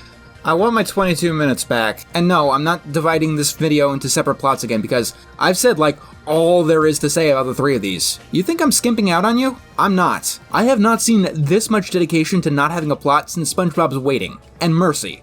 That was 7 minutes long. Could you imagine that episode being 22 minutes? Like, there's this scene where the characters come across an infinite hallway, and they're all like, let's not do that. That could be at least slightly interesting. We have to keep playing hide and seek with Sage. The infinite hallway at least sounds exciting. We're looking for Sage, not adventure. You think there's more to it? To be as fair as I can, in episode 5, Parsley, Rosemary, and Snapdragon are writing a book report on some famous mythical acts, which is another perfect example of this show's incompetence. In a show about a magical school, they decided to ignore the magic and emphasize the school. Finding a magic axe might be interesting. Using a magic axe might be interesting. Even repairing a magic axe might be interesting. But no, we're writing a fucking book report on an axe that we never even get to see. Done! Well, we won't fail. It isn't the best, You see, this is supposed to be funny because we never actually see what Rosemary writes, so there's literally no punchline or point to anything. The only one of these three plots that has anything of substance is Time and Parsley staying at the Dwarven Forge. And that's because it's the most cliché thing that I've ever seen in my life. Let me ask you, when you have a female teenage character, what is the first conflict, the very first conflict you can give her that comes to mind? In a show like this especially. You have another girl now. Raise her to be the help. What's that? She wants to be independent and spread her wings, but mommy and daddy want her to stay at home? Ding, ding, ding! Never write that plotline ever as long as you live. It has been done to death. There is nothing new or interesting you can do with it at this point. It's especially bad here because it follows High Guardian Spice's motto to a T. It makes no fucking sense. So Parsley is going to High Guardian Academy. She's learning forging, how to be a blacksmith. Her parents hope that she's gotten it all out of her system and want her to come home, to work as a blacksmith. I'm going to repeat that. Her parents want Sage to stop learning to be a blacksmith so she can come home and work at home as a blacksmith. The round peg does not go into the square hole. Parsley and Time's subplot is the only one of the three that actually has any real conflict. When one of Parsley's brothers gets on the roof, they've got to save him before he crashes to the ground. So they, use a bucket tied to a rope. I shouldn't have to elaborate on how stupid this plan is, do I? Like, it's not something I should even have to explain. I shouldn't have to say that the kid could easily just miss the bucket as he fell, or if he hit the wall of the bucket hard enough, which he probably would, he'd fall over. And that's without even mentioning that Parsley was on the roof herself earlier in the episode, and could probably easily climb back up there. I shouldn't have to say these things, but I guess I do, because somebody wrote this. Someone somewhere thought that this could work in any reality ever. You'd think that Sage getting a Terrasphere is actually a big, huge plot, but I swear, it is literally the only thing that happens. I mean, she makes this face. Speaking of which, the technicals are getting even worse here. Episode 1 was made with Scotch tape and pixie dreams, but each episode afterward looked like they were getting a little bit better. Episode 3 was actually presentable in its animation. However, episode 5 has this awkward, awful tree branch animation, and episode 4 introduces us to a dwarf baby. And after seeing Dwarf Baby, none of you can ever bitch about Ice Age Baby ever again. Like, what the fuck is this thing? Whose idea was this? There are literal demons in this show. And the most frightening thing that I've ever seen in my life is Dwarf Baby. The third shortest kid put a bug in his nostril. Time, you know that all the dwarf boys use the same character model, right? Like, they're all the same height. That's not even mentioning the audio problems.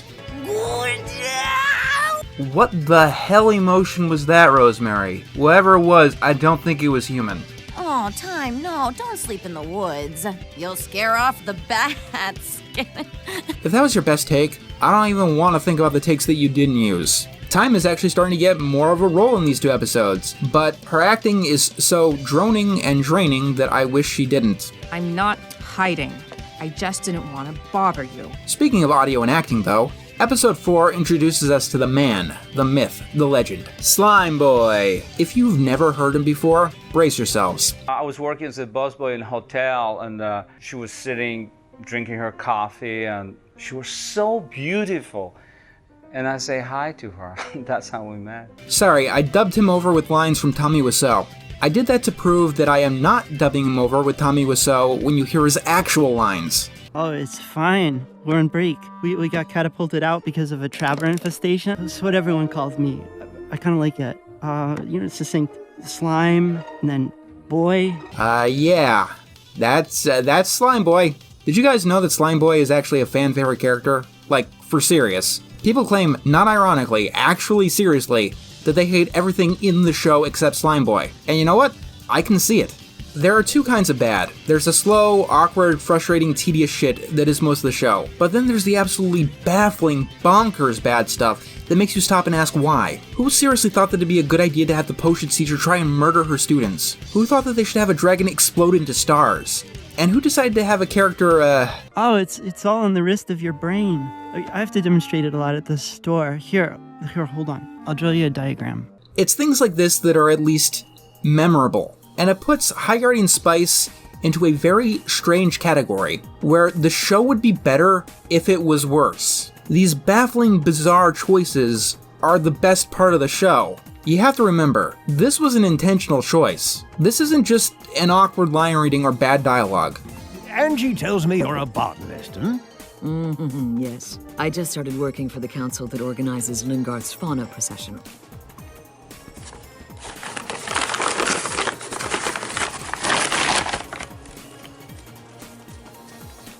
This was an intentional interpretation of the character that someone decided to do. And everyone who had the power to say no thought that it was acceptable to put in the show. Whatever Slime Boy is, Slime Boy was wanted. I'll be talking about the minor characters like Snapdragon, Amaryllis, Parnell in a later episode, but as for now, I will say that they do end up being liked a hell of a lot more than the main characters. Yes, people like Amaryllis, who was a bullying bitch in episodes 2, 3, and 5, far more than any of the main characters. And that's because that's the biggest problem with High Guardian Spice. The main characters. You know, the ones we're supposed to be following, they're either bland and boring, or awful and boring. Can you? I'm sorry, did you say Time? Sure, she's my friend from High Guardian Academy. The school got all infested with Trabbers and was evacuated for the weekend, but her mom's away, so she's staying with us. Holy hell, Parsley, that's a little social blindness that even I can't relate to. I've gone on and on about Time and Parsley. In the first 3 episodes, Time has contributed basically nothing to anything. She shot a cat, and in episode 5, she has to apologize for stupid reasons that we'll get into. And Parsley is dwarf, end of story. But that alone doesn't illustrate the depths of the problem here. Let me put it this way. Rosemary's backstory is that her mother has disappeared. This makes her very, very sad. So her conflict is that she has mommy issues. Sage's backstory, as we'll learn in episode 4, is that her mother isn't accepting of new magic. So her conflict is that she has mommy issues. Also in episode 4, we learn that Time's mother wants her in Linegarth, but Time doesn't want to be there. So her conflict is that she has mommy issues. And finally, also in episode 4, Parsley's mother wants her to work from home, but Parsley doesn't want to. In short, her conflict is that she has mommy issues. You could argue that the individual rooms are cherry, scarlet, crimson, and maroon, but they're all still fucking red. Episode 5 is also where Sage gets, real fun real fast. Do you know why Sage goes running off crying? It's because Amaryllis is bullying her. And then Time, not even paying attention, literally only says one word that kinda sorta agrees with Amaryllis. Then everyone forgets that Amaryllis was the one bullying Sage, and now it's Time who has to find Sage and come up with an apology. You can do this. Really? I thought I couldn't do anything. I thought you were Amaryllis' new puppet. Sage, Time said one word. Literally, one single word. Here's the clip if you don't believe me. Blah, blah, blah, blah. Old magic is sacred. Sweating into plants instead of going to lunch. Yeah. Yeah. Yeah?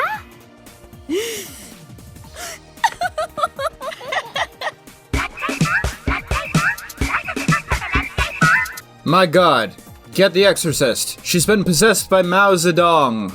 This is after Time literally saved Sage's life at the start of the episode, by the way. Then again, that one word was a piece of High Guardian Spice dialogue, and that does tend to have that effect on people. Parsley, is your brother supposed to be on the roof? Time, come here. Come really, really close. I'm not gonna hurt you. Come closer. A little bit closer. Almost there. Okay. I'll go slow to make sure you get this. Just for you. No, Time. The helpless child is not supposed to be on the roof. I don't know why you thought it was a remote possibility that the helpless child should have been on the roof. Don't worry though. You'll learn all these kind of things when you finally make it to kindergarten. Don't feel bad, just keep trying. We're all rooting for you here. I was crying here earlier.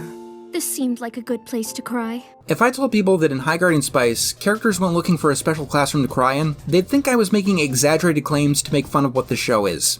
Anyway, sorry. I just came in here to cry, but It's like a fucking parody. Try not to lose an arm.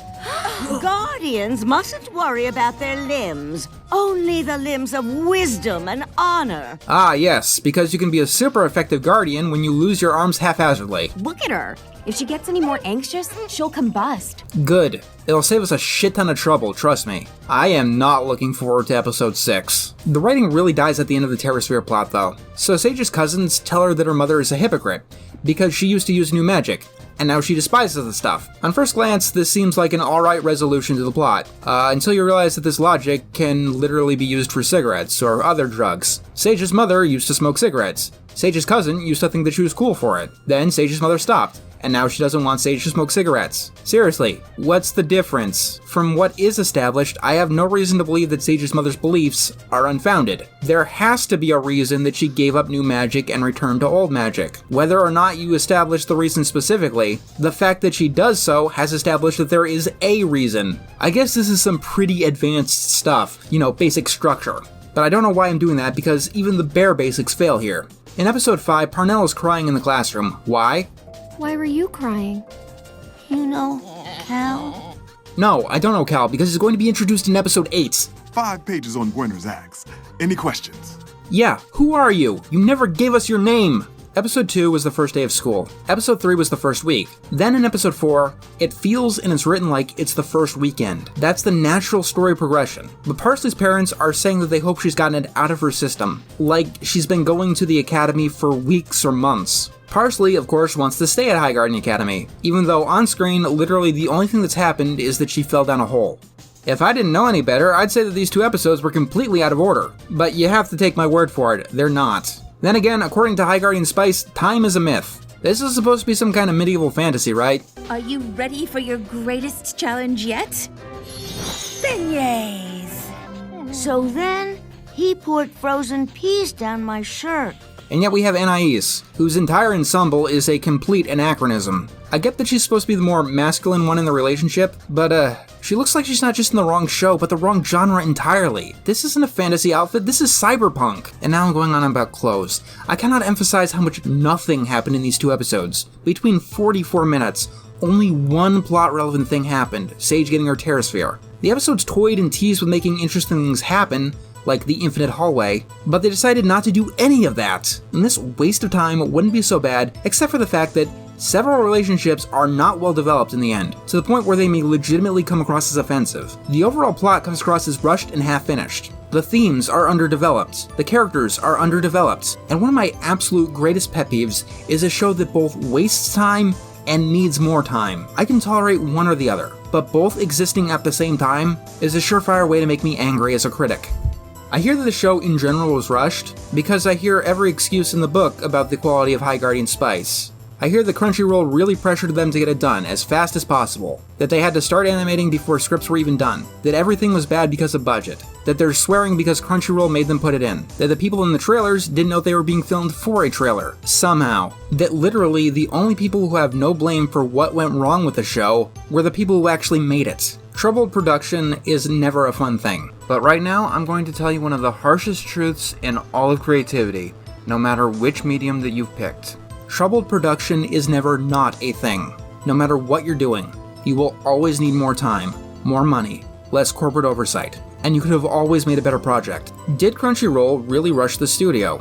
Did Crunchyroll really slate the show for a 2019 release, push it back to 2020, and then keep it on the shelves until late 2021 without fixing anything? And at the same time, still rush the studio? Is Crunchyroll really that fucking incompetent? Did Crunchyroll really make a trailer without telling everyone in the trailer that it was a trailer, and thought that it would be a perfect way of selling the show that they were staking a very risky financial venture on? I don't know, and I'm not interested in finding out, because it doesn't matter. It's irrelevant. The video game Duke Nukem Forever took 14 years to finally be made, and it came out as an outdated, offensive piece of shit. The Legend of Zelda Majora's Mask, often regarded as one of the best video games of all time, took less than a year to create. Frozen 2 is notorious for its troubled production. They started working on it before they even knew the plot, and as a result it has things like Kristoff leaving the movie for 40 minutes. Meanwhile, there was another Disney movie that had such a troubled production that the people behind it were essentially making 2 different movies. That movie? The Emperor's New Groove, one of the most beloved animated films of the 2000s. As for budget, in the 2020s, we have entered the era of the billion-dollar box office bomb. High Guardian Spice had a difficult production.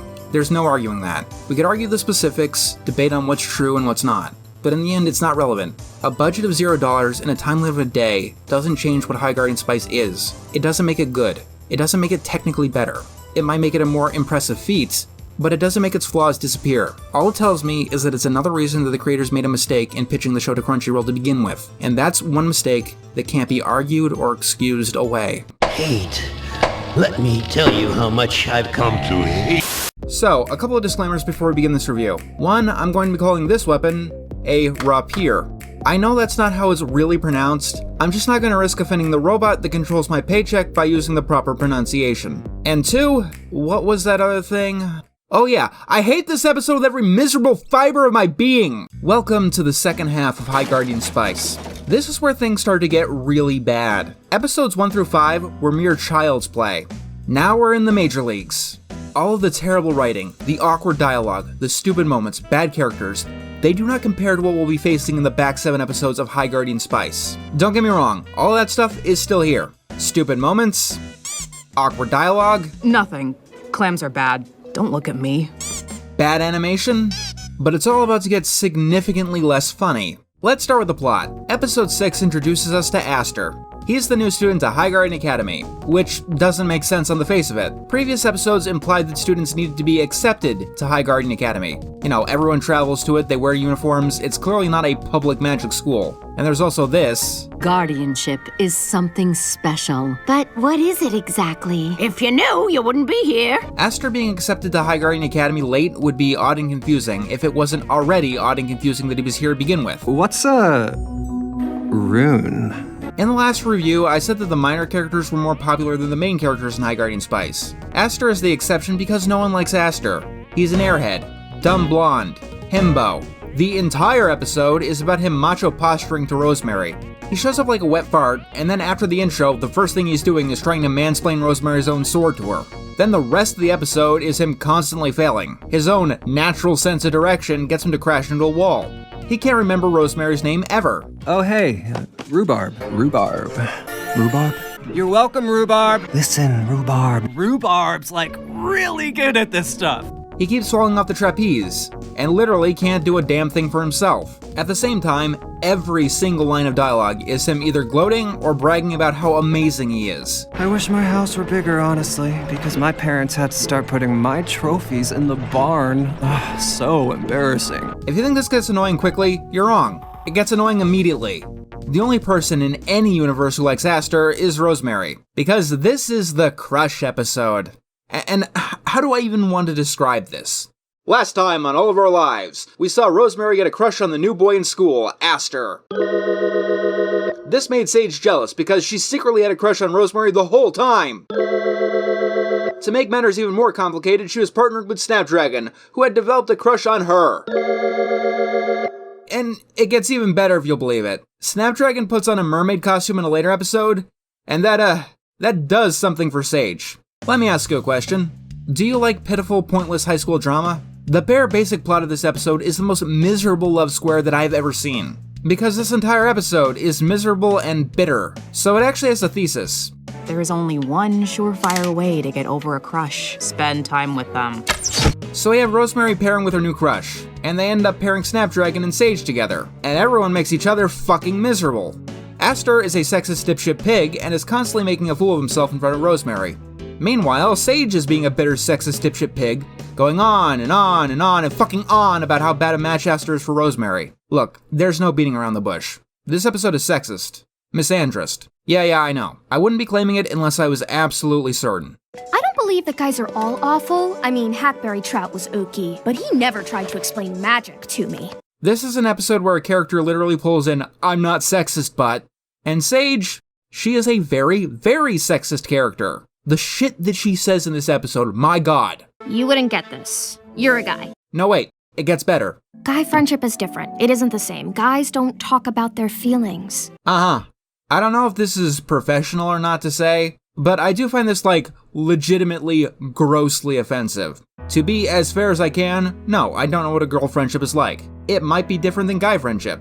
It might be similar. It also might not be something that you could just sum up with one blanket stereotypical statement, like saying that guys don't talk about their feelings. I mean, maybe I'm not the best person to be talking about this. Technically speaking, it's my job to talk about my feelings, like how much I want to stab Sage with her own spear. I mean, the most obvious thing to say to this is, yes, I'm a guy and I do talk about my feelings. I've talked about how I felt from everything to the death of my mother to getting quote-unquote canceled, cutting old toxic friends out of my life. Not always publicly, but to my friends, some of which were even guy friends, believe it or not.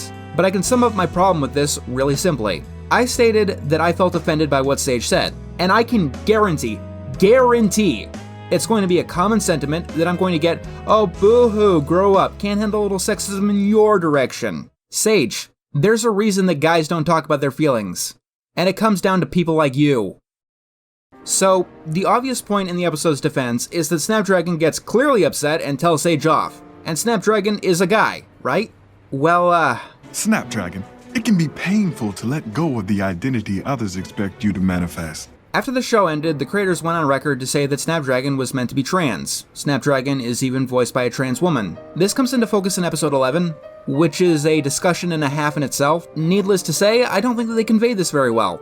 For starters, Snapdragon never actually comes out. Caraway implies that it'll give Snapdragon the sex change potion, that as far as been conveyed is both temporary and has no negative side effects. And even in that circumstance, Snapdragon still says no. So the dilemma I have here is that it's the author's word versus the character's word. Let's talk about how that plays with this moment in particular. So, if Snapdragon is cis, what happens here is that Sage is going on a sexist rant, which offends Snapdragon to the point that they step up and put a stop to it. However, if Snapdragon is trans, this is the first sign in the series that they are trans. Girls and guys and guys and girls and girls and... I'm sick of you talking like that. I'm sick of a lot right now. Sage is going on and on and on about how girl friendship is different than guy friendship, and Snapdragon must be feeling, that's not how my friendships are, which in the end communicates that what Sage is saying is accurate, and the only reason that Snapdragon has a problem with it is because they aren't a he. For simplicity's sake, I'll be using they-them pronouns for Snapdragon from here on out. Which reminds me, episode 6 is where the show's queerbaiting becomes very apparent. So Sage is going on and on about Wickerman bullshit, and it's painfully clear that she's jealous of Aster. Maybe Sage was right that I don't get girl friendships, because, this looks more than just platonic. Miss you, love you. In episode 6, when Sage is separated from Rosemary, she's just going on and on about Rosemary. In episode 5, when Rosemary is separated from Sage, she's just going on and on about Sage. However, when Sage gets directly asked if she has a crush on Rosemary in episode 10, Sage says no. Sage and Rosemary are written as a couple except in the scenes where they are established not to be, at least on Sage's side. On Rosemary's side, this is the only episode she shows any romantic interest of any kind. In fact, after this episode, Rosemary starts to blow off Sage and become the exact kind of friend that Sage deserves. I want to be charitable and say that this isn't a big deal. After all, plenty of media has heterosexual couples that has this will they won't they bullshit. Here's the problem. High Guardian Spice had 12 episodes to say that Snapdragon was trans. In the opportunity to affirmatively state that Snapdragon was trans, they said no. They had 12 episodes to say that at least Sage had a crush on Rosemary, and the opportunity to say that she did, she said no. One of these I can excuse as being rushed or underdeveloped, or even, that's relationships. You did it twice. You're queerbaiting. This episode also shows how toxic Sage is as a friend. The kind of jealousy that Sage has isn't normal. It's not just grumbling that Rosemary is spending time with someone else. It strikes me as, what's that word? Entitled. Maybe I was wrong. Aster didn't actually have all of the male stereotypes. Because Sage really has that stereotypical male entitlement pinned down. She goes on like she fucking owns Rosemary. It's disgusting. And things just work out for Sage in the end, after going on and on and on and on about girls and guys and guys and girls. At the end, Sage and Snapdragon are friends again. Why? Because Rosemary got fed up with Aster's shit.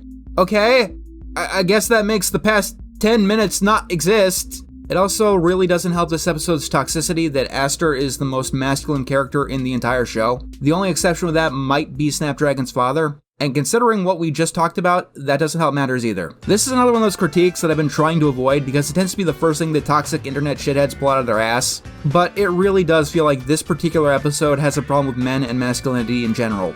I don't think that it was intended to be that way. I don't think the show is competent enough to be intentionally hateful. But goddamn, do they make a shit male character. So in this episode, they finally give a name to Professor Hawkhorn, the battle tactics teacher, and they prove that he is just as competent as everyone else at High Guardian Academy. Literally the first thing he does is rob a student. No, I'm not kidding. Snapdragon is using their father's axe. This is your father's weapon? It is. And then Hawkhorn has some words of wisdom for Snapdragon. There are times when the weapon one inherits sir, that's not your property. You can't just give it away to someone else. And he ends up giving Snapdragon a rapier because I guess he wants the kid to die. While you can use this weapon for combat, I personally wouldn't recommend it. Rapiers are generally regarded as fencing weapons because, well, they're not very good as combat weapons. Wikipedia says that they were used for fashion and as a sidearm, as in not the weapon you initially chose to use. And yes, it also says self-defense, but like, I don't know if it's gonna do you good against a dragon. Not to mention, Snapdragon's particular weapon is thinner than ones typically used in combat. They're used as fencing weapons because they're generally less lethal than like a broadsword. I don't know if it's the wrongest choice for a weapon, but you could go with a spear, a naginata, a dagger, any short blade really. If you wanted to go with the same idea, I'd go with a saber. A saber has the elegance of a rapier, but it actually has, a point. Time shows that ranged weapons are also an option, so a crossbow would also be perfect.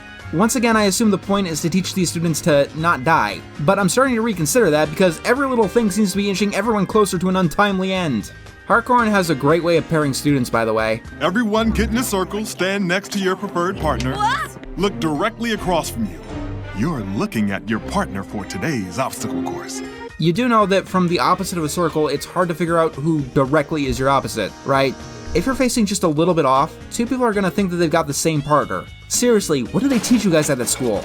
I'm trying to learn to use my compass. It points north. That is literally all it does. It's also a terrible tool to use to try and solve a maze. So everyone is trying to get to the north of the maze. But here's the thing about a maze. It has passages that go back and forth and double back. I could show you the problem with the diagram. Here's a quote-unquote maze that is just one path, a labyrinth. If you exclusively go north and never try to go south, you will never exit this maze. Speaking of which, it's daytime. The sun is out. It rises in the east and sets in the west. You're more guaranteed to have that than a compass. I don't get why you'd use magic in here. Kind of defeats the obstacle part of the obstacle course. Okay, time. We have to do this again. You know the drill by now. Front and center. Closer. Yes, I am actually upset with you this time. Closer.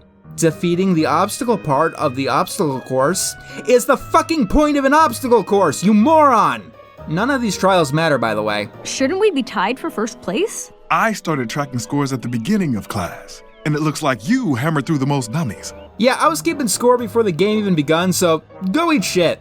Couldn't you dock me a few points for, I don't know. No. Not unless you cause grievous bodily harm to someone. You sick man. I don't know if the actor's got like shit direction, but the way that he said that, he clearly wants Parsley to hurt someone. I don't think it's worth it. Just for this trophy! He is actively encouraging her to do it. So Parsley does end up hurting someone, Aster is being a sexist jerk at the end, and she sends her hammer down. But when Harkonnen is saying this, Aster is nowhere to be seen. He's still in the maze. Not that that would make what Harkonnen said okay, but the way that this is portrayed makes it seem like Harkonnen wants Parsley to hurt someone for his own sick amusement. Yeah, Parsley, I know you wanted Parnell to win, but because I was keeping score before you even know the game was being played, he didn't win. But I could reconsider if, ended up hurting someone else. What the fuck is with this academy? What is with these teachers? I know everyone else has asked this, but I really have to. Are the teachers intentionally meant to be psychotic? Or is it just a combination of bad writing and acting? And it's nice to see your hair. Stop. Why did that sound like a threat?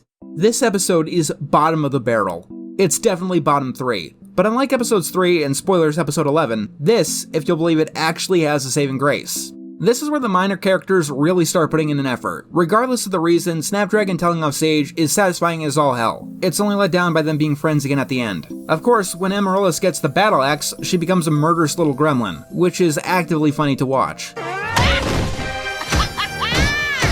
I feel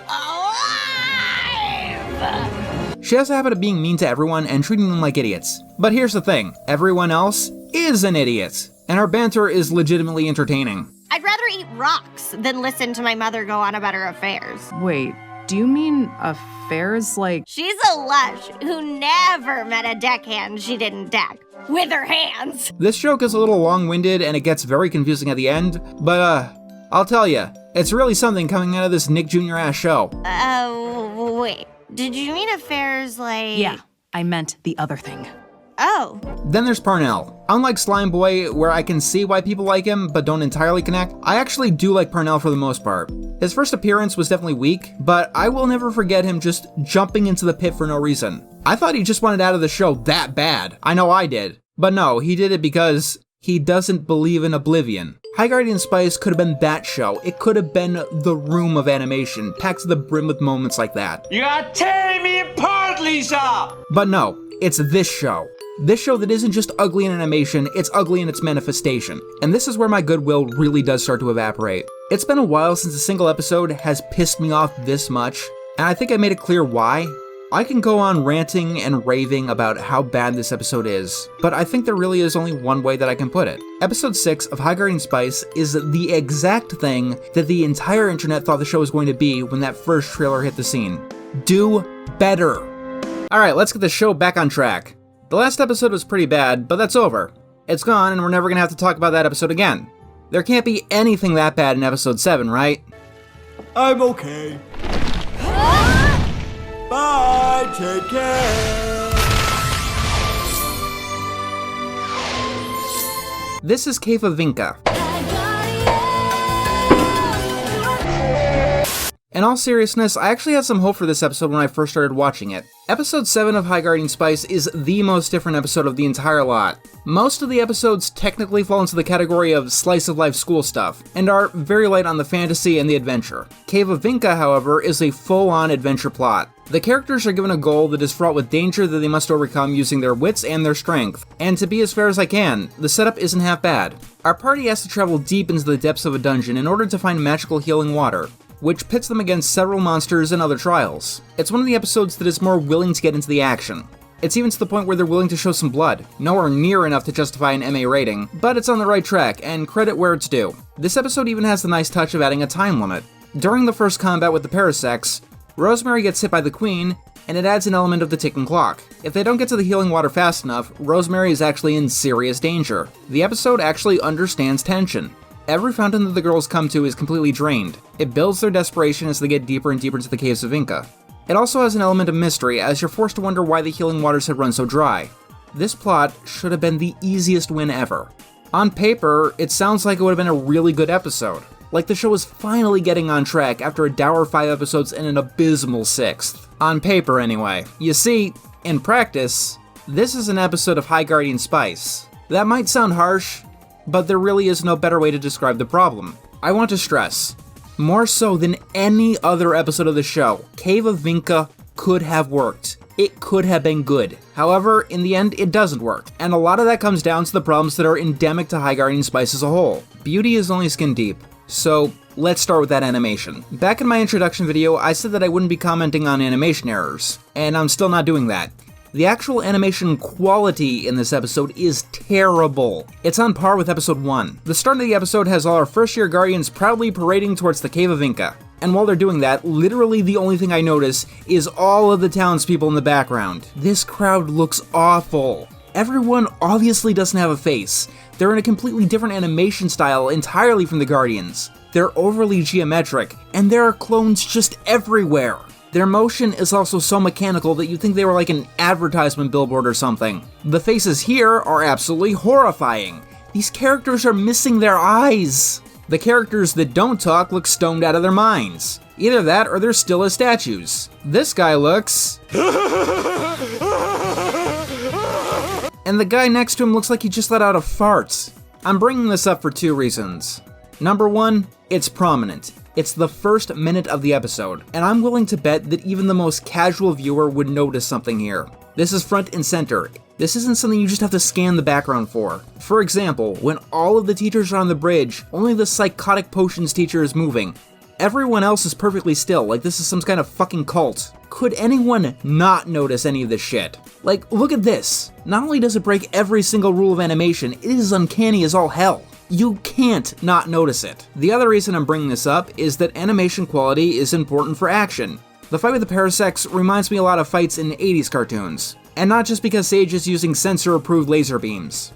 The action sequence relies on a lot of quick cuts that make it hard for blows to actually sink in. The most prominent is when the Parasect Queen slashes Rosemary's side. It happens so quickly that I actually had to rewind the episode several times to catch it, which makes what happens afterwards more than a little bit confusing. And there's also the blood itself. I'm gonna say it, it looks really fake. In this episode, and in every episode of High Guardian Spice. It looks like a YouTuber took a random kid's cartoon and plastered red all over it to make it look edgy. To the episode's credit, the animation does steadily get better, but the problem is that most of the action happens in the first half of the episode. The second half is the characters doing a lot of sitting around, which we will get to. The only actual fight that happens in the second half of the episode is with these diamond golems, which they can't lay a scratch on. It quickly becomes apparent that whatever they do isn't going to work on them because... our weapons can't break diamonds! It's the hardest element. Diamonds are not an element. I do have to admit though, this is one of the more engaging fights in the series. The characters are in actual danger, the music fits nicely, and the solution actually makes logical sense. Also, it doesn't have any of those fake blood splatters, which, believe it or not, actually does help the immersion. Despite what it may seem, I'm not trying to be actively mean here. High Guardian Spice can do a couple of things right. Once in a while, it actually happens. and I think it has an actually good action sequence here. And like I said, the ticking clock was also a great idea. The fact that one of our main characters could legitimately die. It's a tried and true way to get tension, drama, and conflict. So, how do they screw it up? That's right. No map. Can someone of you tell me where the most magical fountain is? Once again, it comes down to the acting. Rosemary's voice actress constantly tries to play wooziness, delirium. Like she's sick, not like she has a fucking gash in her side. It doesn't fit, and it doesn't convey what's actually going on here. How do I want to put this? Sage, I'm fine. I asked you to drop the trapper on me. That sounds like what you do when you pretend to die badly. Like, you know, oh no, you have hit me in the sternum. Now I shall fall over and die. Bleh. I get the delirium is a part of blood loss, but like at no point does Rosemary actually act in pain. She's also moving around quite a lot for someone who is dying of blood loss. I'm definitely not blaming the voice actor in this case, because this is clearly an issue with direction. Hey, Rose, you're about to fucking die. Can you act like it? It's not just Rosemary who has bad direction either. Time apparently got the order to do her best Eeyore impression. Looks like we're all going to die here after all. Although I have to admit, even with the best direction in the world, I don't think that you can make this writing work. You're our morale. Except louder and so much more gassy. Sage, that's way too much information. Also, what the fuck does that even mean? You're our morale except louder. Speaking of acting, let's talk about that dragon moment. Now, I've been playing it a bunch out of context, but context doesn't make it any different or any more sensical. The girls get a dragon egg, they throw it into the healing water, and it quickly becomes an adult and takes them out of the dungeon. And then the dragon disintegrates, because... And the waters can heal and propel life forward. That is the opposite of healing. Like, literally speaking, that is the opposite of healing. Anyway, the dragon frees them from the dungeon, and then it dies. And then it suddenly becomes alive again and explodes into stars. Rosemary asks if that's how stars are made, and then Sage is all like, Huh? Oh, yeah, for sure. Is she, being serious? Sarcastic? I genuinely have no idea. But, to tell you the truth, I wouldn't trade this moment for the world. It's beautiful. Don't get me wrong, it's stupid as all hell, but that's why it's so beautiful. The show does have a few moments like this, and I can't get enough of these. And I gotta be honest, at times, it makes the series almost worth it. Almost. This episode also gives a highlight to Zinnia. Zinnia has been mostly a background character. Her only notable appearance before this was nearly dying to the plant in episode 5. I think that she was supposed to be a gimmick character like Parnell or Slime Boy, where her shtick was nearly dying all the time. You know, kinda like Eugene from Hey Arnold. I say I think because it only happened once, but I kinda would like to see more of that. I think it's a shtick that works. And she's also my favorite character in the whole show, because she, literally nopes out of it. None of us should be going in there. Why would any of you choose to walk into this nightmare? Fun fact, that is exactly what my friend said to me when I told them that I was going to review High Guardian Spice. No, I'm too young and way too attractive for admission. Honestly, that's another character idea that I really like. Could you imagine a character in like Harry Potter or Percy Jackson going, wait a minute, we're teenagers, we could actually fucking die here. One of the things that makes me so obsessed with the series is that, believe it or not, it is full of potential. I've covered a lot of bad shows in my day. Problem Solvers, Sanjay and Craig, Adult Party Cartoon, and with a lot of them, it was clear that they couldn't have worked from their basic inception. No matter what you did to them, they were probably always destined to fail. With High Guardian Spice, under the surface, there's actually a lot of individual pieces that have something going for them. It's just that the show chooses not to use them so often. So, that god-awful theme song likes to go on about the show's lore.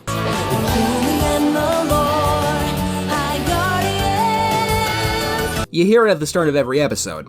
Episode 7 is one of the only times that we actually get a taste of that lore. That is Vinka. She liked to crash parties and turn her suitors into wine. And drink them. Now tell me that you don't want to hear more about Vinka. That sounds interesting. I mean, is she a goddess? Is she a mage? Is she real, mythical? There's gotta be some stories buried there somewhere. I mean this with absolutely no sarcasm. It is unfortunate that we don't get to hear more about Vinka. And yeah, that's it. That's the grand total of lore in the entire show. And we don't even learn why the cave is named after Vinka. And I get it. Not everyone is into the lore. even in a fantasy show like this. Not going deep into the lore isn't the biggest problem in the world. No, the biggest problem in the world would be that they have the exact same attitude towards actual plot points. So, the premise of this episode is that each of the Guardians needs to get a vial of water, and if they don't get that vial of water, they get expelled immediately. Sure, whatever, let's go with that. However, the conflict of the episode is that all of the wells are dry, and the girls have to venture to Bedrock to get anything. So, did every other student get expelled? Or did the teachers figure out that something was fishy and just cancel the assignment? I can't tell you, because this crucial piece of information is never established. Unless you're ending on a cliffhanger, which this episode doesn't do, falling action is not optional. This is a serious plot hole now, and it is never addressed. No one ever explains what happens to the other students or to the Waters. The Cave of Vinca never gets mentioned again, ever. The vial of water comes back in a later episode, but that just leads to more questions. If the point of the assignment was to get the water, don't you think they'd have to turn it into the teacher? Are the students allowed to keep what they find? This is a genuine question. Questions? Yeah, I actually have a few more. Below level 3, the risk level exceeds your training. You are ready. I've trained you more than this mission requires. So, do the students only have enough training to get to level 3? Or did you train them enough to get beyond level 3? But the biggest problem of the episode, as always, comes down to the fact that our main characters are morons. I have a question. Go ahead. Can the spring, the healing waters, what do they heal? Could they heal a tree? Gee, time, I have no idea. Can the magical healing waters made of magic, which are stated to be able to heal anything, can they heal a tree? Let's think really hard about this. I just don't know. Give the show one thing. It's subverting the stereotype that elves are supposedly intelligent. But believe it or not, it's actually Parsley who takes the biggest level of dumbass in the entire episode. Perhaps the entire show. Yeah, I know, I'm surprised too. Okay, according to this map, we take 1,200 paces north, and then turn right at the drop-off. No. I've got a faster way. You got a faster way, huh? You know, a shortcut. Despite the fact that you've never been in this cave before. Is this supposed to be like some sort of special kind of dwarf sense or some shit like that? That'd be cool, but you know, you gotta establish things like that. Also, despite apparently needing to go north, everyone is going in random fucking directions. Compass lessons worked out great, guys. Eventually, after they fight with the diamond golems, the girls get stuck at the very bottom of the cave around a healing pond, and they've all, I guess, accepted the fact that they're going to die. Do I have to state the problem here? Is this another thing that I have to do? Okay, I guess I do. You fucking morons are sitting around a magical healing pond! You're going to live long enough to experience the heat death of the universe, let alone long enough to dig yourselves out. No, instead of reaching this incredibly obvious conclusion, they end up playing Truth or Dare. I don't hate anyone. Ever. Rose? Gospel? What the fuck even is this moment? This game is totally engaging, I swear. Afternoon and evening are different things. You're not one to nitpick, sweetie. I'm surprised that you don't think that the moon and the sun are the same thing at this point. I've never kissed anyone! That's how you get tuberculosis.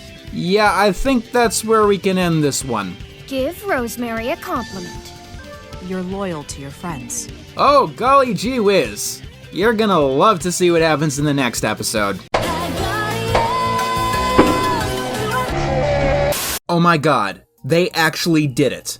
High Guardian Spice created not one, but 2 watchable episodes. It only took them 2/3 of their entire run, but they actually pulled it off. So, are episodes 8 and 9 actually any good? Well, not really, but there is good stuff in them. These episodes are a great way to learn the difference between animation and aesthetics.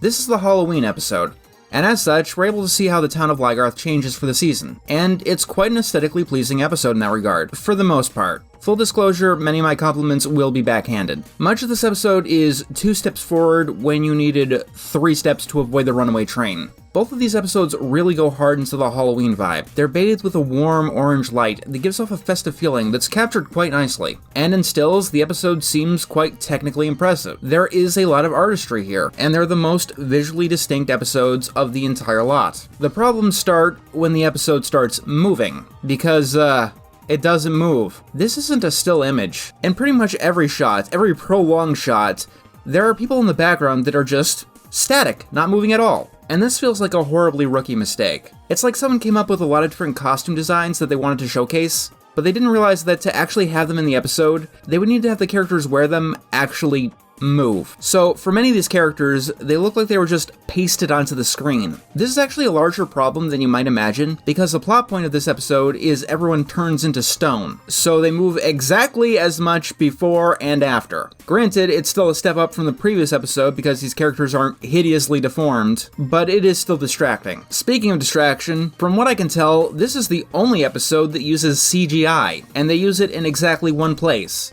For this animatronic thing. It is the only thing that is obviously different, so it sticks out like a sore thumb, even though it's supposed to be in the background. And it's a double problem because they try to get into as many shots as possible. And if that's not enough, this animatronic statue makes this pinging noise that constantly interrupts the dialogue. Wow, that looks like the dauntless crest of the House of Anguis. What? Since when do you study history? Since it's about— I swear I've stared at this thing for hours, wondering why anyone thought it was a good idea. Because this is the Halloween episode, that means that everyone gets to be in costume, and I have to admit, many of these costumes are creative. Sage's is the best costume. Not because it's the best technically or most interesting. Honestly, I can't even tell what Sage is supposed to be. She's called a bird at one point, so we'll go with that. However, the costume is actually unique. It improves her design with her color palette, and it makes her stand out from all the other generic fantasy mages. If you ask me, this should have been her default costume. In many cases, the costume choices are the only personality that a lot of these characters get. Time is dressed as a goofy werewolf, and the fact that she even puts it on, even if reluctantly, actually informs her character beyond Archer who lives in the woods. Not everyone is so lucky though. Parsley. She dresses up as the blacksmith, because as we all know, there is nothing in a dwarf's head other than being a smithy. Their entire life revolves around the forge and literally nothing else. However, there are some endearing bits. Aloe and Caraway apparently accidentally wear the same thing every year. It's a human moment, and one of the few that both of them get throughout the entire series. I don't know if I'd call it funny, but I do consider it endearing. It's a little extra flavor that a series this bland desperately needed. Honestly, more stuff like this, please. How do you guys and Professor Bunny know each other? Oh, we go to the same parties. Also, these episodes are actually really trying to take advantage of the mature warning tag. We've got a real swear for once. A real fucking swear. We've also got mentions of alcohol and a good dose of action and blood. We might even be approaching PG-13 here. I know, it sounds crazy. I don't know if we're actually at PG-13, but we're well on our way. These episodes also have this sequence where two characters are in a virtual reality video game, and they're drawn in a more chibi style. Honestly, it looks better than most of the rest of the series because it's visually cohesive. If they went for this 100% of the show, High Guardian Spice might actually look a lot better, to be honest. That being said, I'm not a fan of the video game's existence in general, because once again, it is so anachronistic. And it's more painfully so than something like the beignets. Even more so than Anais's design. Speaking of that, once again, I know what they were going for with Anais's design, but her clothing choice really doesn't feel like it even belongs in the show. Honestly, if you ask me, in their house, you can see a wedding photo with her in a more fanciful suit. And, as I said with Sage, I wish that that was her default design. It fits both her personality and the world that she inhabits. Speaking of not fitting in this world though, on episode 8, out of 12, we're introduced to the main villain of the series, Olive the Catgirl and, Smokeface. Yeah, one of the big villains of the series is called Smokeface. Smokeface. Anyway, Olive was a mistake. At least you're not dressed as cats. I've seen a million here. Every single person who I've talked to who has seen her has had the exact same reaction. Olive being a generic catgirl makes High Guardian Spice look more and more like generic anime. It's a cliche of the medium. And it really does feel like the only reason that a catgirl is here is because anime sometimes has catgirls. To be as fair as I can, cats have kind of been a thing throughout the entire series. Nappy Cat is a character, but they haven't been like the main thing. It also doesn't help that Olive's design is just so painfully generic. A good character design should inform a character's personality. It should tell the audience things without them even having to say anything. Does this here tell you anything other than Catgirl, who acts like all other catgirls in anime? Besides, maybe the fact that she can do magic. Even beyond that, I don't think that she fits in this world very well with what's established. By episode 8, we should have at least heard of other cat people. At least seen one of them among the students. Or at least have the concept be better established. But no, we're talking about the Fountain of Youth. And honestly, that's one of the biggest problems with all of this. High Guardian Spice establishes concepts almost at random and doesn't follow them through. It becomes painfully obvious the more you watch, and in all honesty, it's quite disappointing, especially in these two episodes. Episode 3, Transformations, established transformation magic. You can use new magic to change your form. Episode 5 showcased that new magic can be used to do anything in your imagination. This episode showcases a cat girl transforming back and forth from a girl to a cat. Tell me, if you lived in a world like this, would you settle for wearing a mere costume on Halloween when you could just be anything that you wanted? People treat Neppycat like he blends in despite being a hulking cat beast, so I have to assume that someone somewhere is using transformation magic for a really cool costume, but that's not something that we see on screen. And honestly, as much as I like how this episode looks, not utilizing Halloween to its fullest fantasy potential in a world like this is just nothing more than a missed opportunity. Okay, this episode introduces spark spells. As Amaryllis puts it, they're D&D scrolls. Magic stored in the thing, use it, kaboom, everyone gets stoned at the party. I don't know why these things exist or why you would use them when quote-unquote new magic can do whatever the hell you want. There are these little high-tech sparkles with ready-made spells inside. They're super easy to cast. This new magic stuff, there is no cost. There is no cost. There is no cost. There is no cost. This episode also introduces Cal properly. Cal's existence is to shame Snapdragon. This is Cal's only purpose in the entire series. He only exists to mock Snapdragon for being feminine. They try to portray him as a general asshole, but he's really only used against Snapdragon. As you can see, Snapdragon is dressed as a mermaid in this episode, and Cal tries to hit on them. And, Wait, Snapdragon? You, dude, why are you dressed like a girl? This is messed up. You're messed up. Don't be like Cal.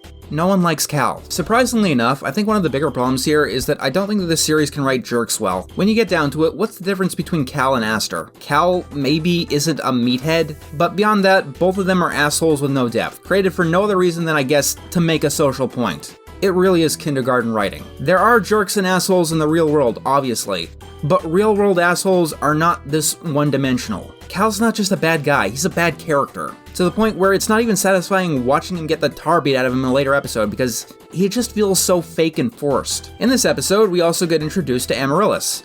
I know what you might be thinking. Hasn't Amaryllis been around since like episode 2? Well, there has been an Amaryllis since the beginning. However, the Amaryllis that I know has always been a complete asshole, constantly mocking and belittling everyone. You know, the classic example of the rich bitch trope. And in this episode, she definitely is like that quite a bit, but she's also the one person in the entire series who sticks by Snapdragon when they're mocked for being feminine. Seriously, to anyone else who's seen High Guardian Spice, think about it. Think of any other characters who are outright and uncontroversially supportive of Snapdragon. There is Caraway, which is a heavy discussion for another episode. And there's also Sage, who spent half an episode saying the most sexist shit possible, driving Snapdragon to an outrage. There's also this in this episode. I brought you some pretzels.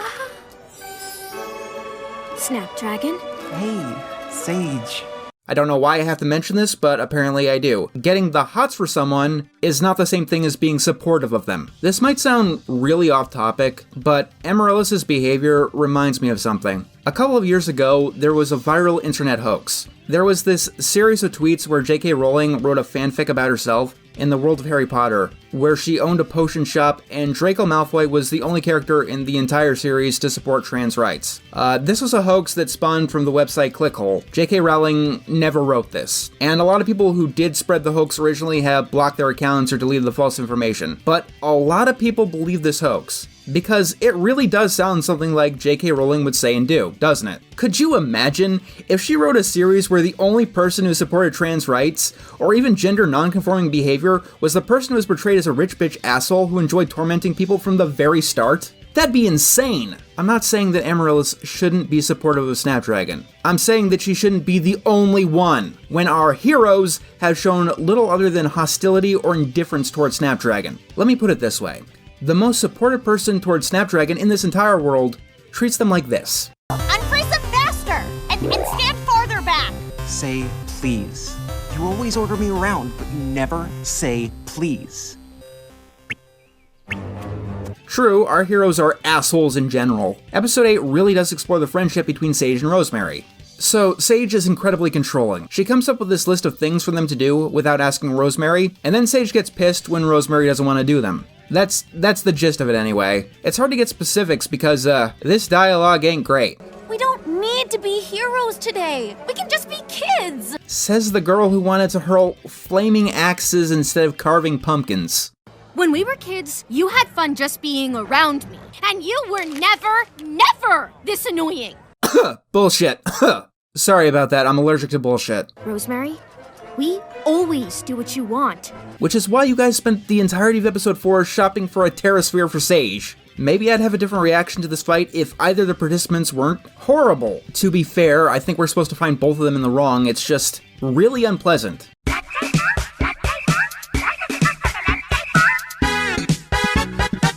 Remember the ending of the last episode? Where they were all in this together? One episode later, it's hard to see how they're even friends. Most of this review has been about episode 8 because episode 9 is mostly just a conclusion. It's mostly just a fight scene, or trying to get into a fight scene. There's not much of a plot to speak of, just characters coming together and fighting Olive. And that might be why it's one of the best episodes of the series. With less writing, there's less writing problems. Of course, there's still animation problems.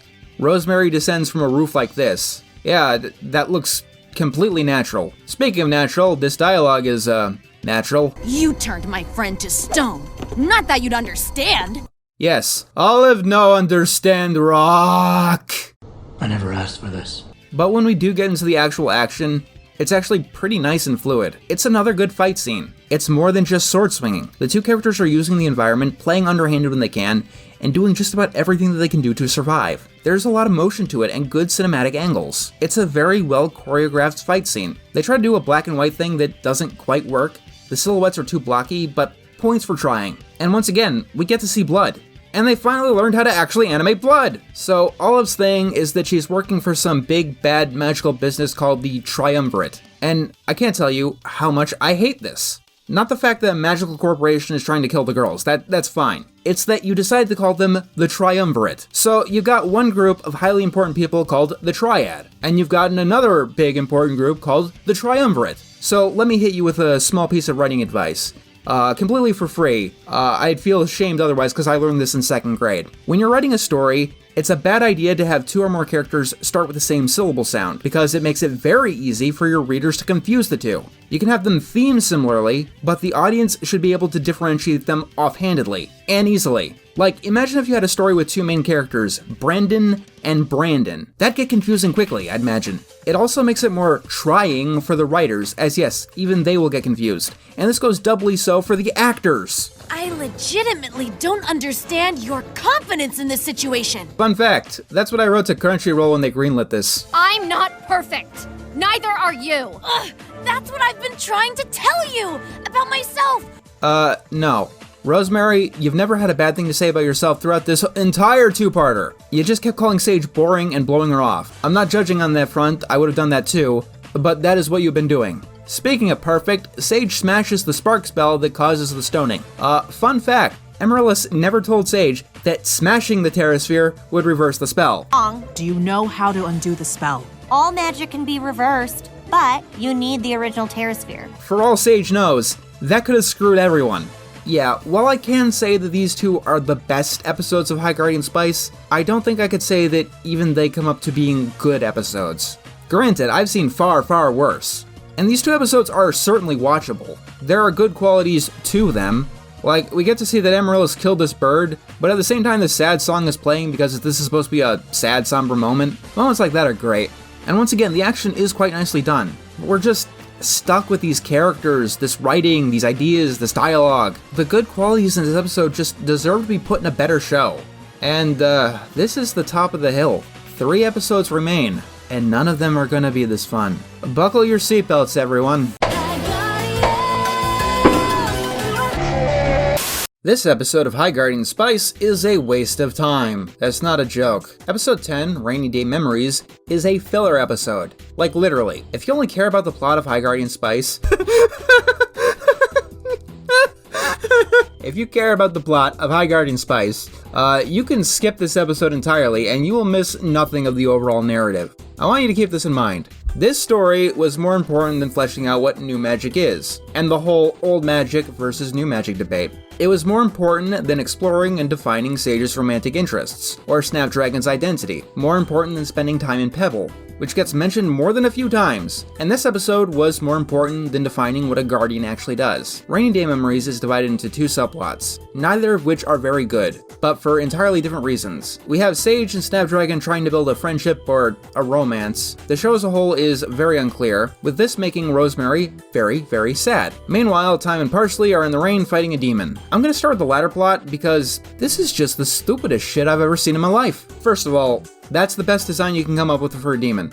I'm not asking for a pit fiend or a Balrog, but that's the goddamn cutest demon I've ever seen in my life. He looks like he wants a hug. And keep in mind, this demon is portrayed as a threat, one of the more powerful foes that the characters have fought throughout the entire series. But that goddamn smile, he's having a good day, I'm having a good day. Anyway, Time spends the episode trying to summon this demon, because she's a genius. I create the salt circle. I stand in it to cast the spell, which summons the demon. I give him something precious. He opens a window for me to speak with my dad. I tell Dad about the healing waters. Where do I even begin? First of all, which summons the demon. That's a Pokeball sound. I was kinda on mentioning that, but after the Parasex, that's a fucking Pokeball. But, Time, let's really talk here. So, your plan. A plan that you think is important enough to summon a demon. You're gonna tell your father about the healing water, the water that was destroyed in the last episode. You're gonna tell him that the water can heal a tree, the water that everyone who has been through High Guardian Academy knows about. What exactly are you planning on getting out of this? He uses his knowledge to replicate the formula. We save the fairy woods. Oh, okay. Could you imagine if this plan actually worked? Yeah, father, these waters can heal the rot. Okay, daughter, describe the water to me. Well, it's water, and it heals things. Daughter, can you describe anything else about it? Yeah, it's water, and it heals things. Anything else? It glows. It made a dragon explode into stars once. This show is really stupid. In the last episode, Time was considering leaving to go back to the fairy woods, but without the healing water anymore, she decided that there was no point. Why can't she just go there, on foot, now? She already snuck away from the school, that's the hard part. What is the point of the demon phone? This is even ignoring a minor little detail. One of your fucking teachers is a demon. I called her a succubus back in episode 2, but no, officially she's a demon. Why not go to her? Yeah, I get it. Summoning a demon is unethical. That's why your ethics teacher is a demon. Did I mention the show is really stupid? Surprise, surprise. The stupid idea was stupid. I will feast on your bones! What is this, a fairy tale? I'm terrible at magic. We have no time for low self-esteem. My favorite part of The Lord of the Rings is when Aragorn told the panicking soldiers, "This is no time for low self-esteem." It really made me feel like he was appropriate for the throne of Numenor. Honestly, if there is any value at all to the subplot, it's the backstory. We see Time in her childhood, I guess, and it is literally the first moment in the entire series that goes, oh shit, this character needs a personality! See what? You water the plant, I get it. Let's get to the field archery course before it closes. Honestly, seeing the kind of kid that Time was is endearing. Much more endearing than the stoic elf with stupid idea after stupid idea that we got. And yeah, I know what they were going for. Time has had a hard life. She's separated from everything that she knows and loves, and her home is being destroyed and there's nothing she can do about it. She's disaffected. This is not the correct way to write a disaffected character. It might have worked better if we got some insight into this in episode 1 or 2 instead of 10, but really, it feels like we're putting a band-aid on a larger wound here. Honestly, this over-eager character is kind of refreshing. I know that we already have Rosemary, and this might mean we've had 2 Rosemarys, but honestly, I'd prefer that over how boring and bland Time has been written so far. The only time that she stands out is when she says the stupidest thing I've ever heard in my life. Why should I believe a demon? I don't know, why the fuck did you summon one? I mean, you apparently trust a demon enough to actually phone call your father and not some illusionary version of him. Our A-plot at least is more intricate. It has more moving parts. After our last episode, Rosemary and Sage are not on good terms. The same can be said with Amaryllis and Snapdragon. So, Sage and Snapdragon meet each other and talk, and talk, and talk, and talk. And considering that this is High Guardian Spice, I'm sure you are just waiting with bated breath to hear this dialogue. Don't you have a lot of feelings about Amaryllis? No, we've got more of a father-daughter relationship. Excuse me, what? We've got more of a father-daughter relationship? That does not answer my question. What the fuck did you mean that you have a father-daughter relationship with Amaryllis? I either really, really want to know what you mean by that, or I really, really don't want to know. And I'm scared, but I have to know which one of the two it is. This is the worst line of dialogue of all time. Oh my god, you actually did it. Here's a trophy. Give him a round of applause, everybody. Could you maybe have a crush on Rosemary? What? Of course I don't! We're just really good friends. Speaking as someone who doesn't get romance, is there any real reason this Sage couldn't admit that she has a crush on Rosemary here? She's talking to a presumed friend alone in confidence. Or is it that we as an audience are supposed to not believe her when she says that she doesn't have a crush on Rosemary? Meanwhile, Rosemary and Amaryllis both get jealous that they're quote-unquote, let's get some air quotes on the screen, bigger, use the biggest font we have. Rosemary and Amaryllis are both jealous that their friends are hanging out with each other instead of them. So Amaryllis gets the idea to use a memory spell to get revenge. But Rosemary gets, guilty or something, and she blocks it, and both of them end up getting hit by the spell. So the point of the spell is to make their worst memories come to life. Worst memories is literally stated within the episode. If one of the worst things that ever happened to you is you Charlie Browning yourself in a game of kickball, you have had a very privileged life. That's like a 1.5 on the embarrassment scale. I get that they're teenagers, and teenagers tend to blow minuscule things like this out of the water, but even a teenager, I'd imagine, would have more serious concerns than wearing a mop on their head for a week. Also, Rosemary seems more nostalgic than upset over her quote-unquote worst memory.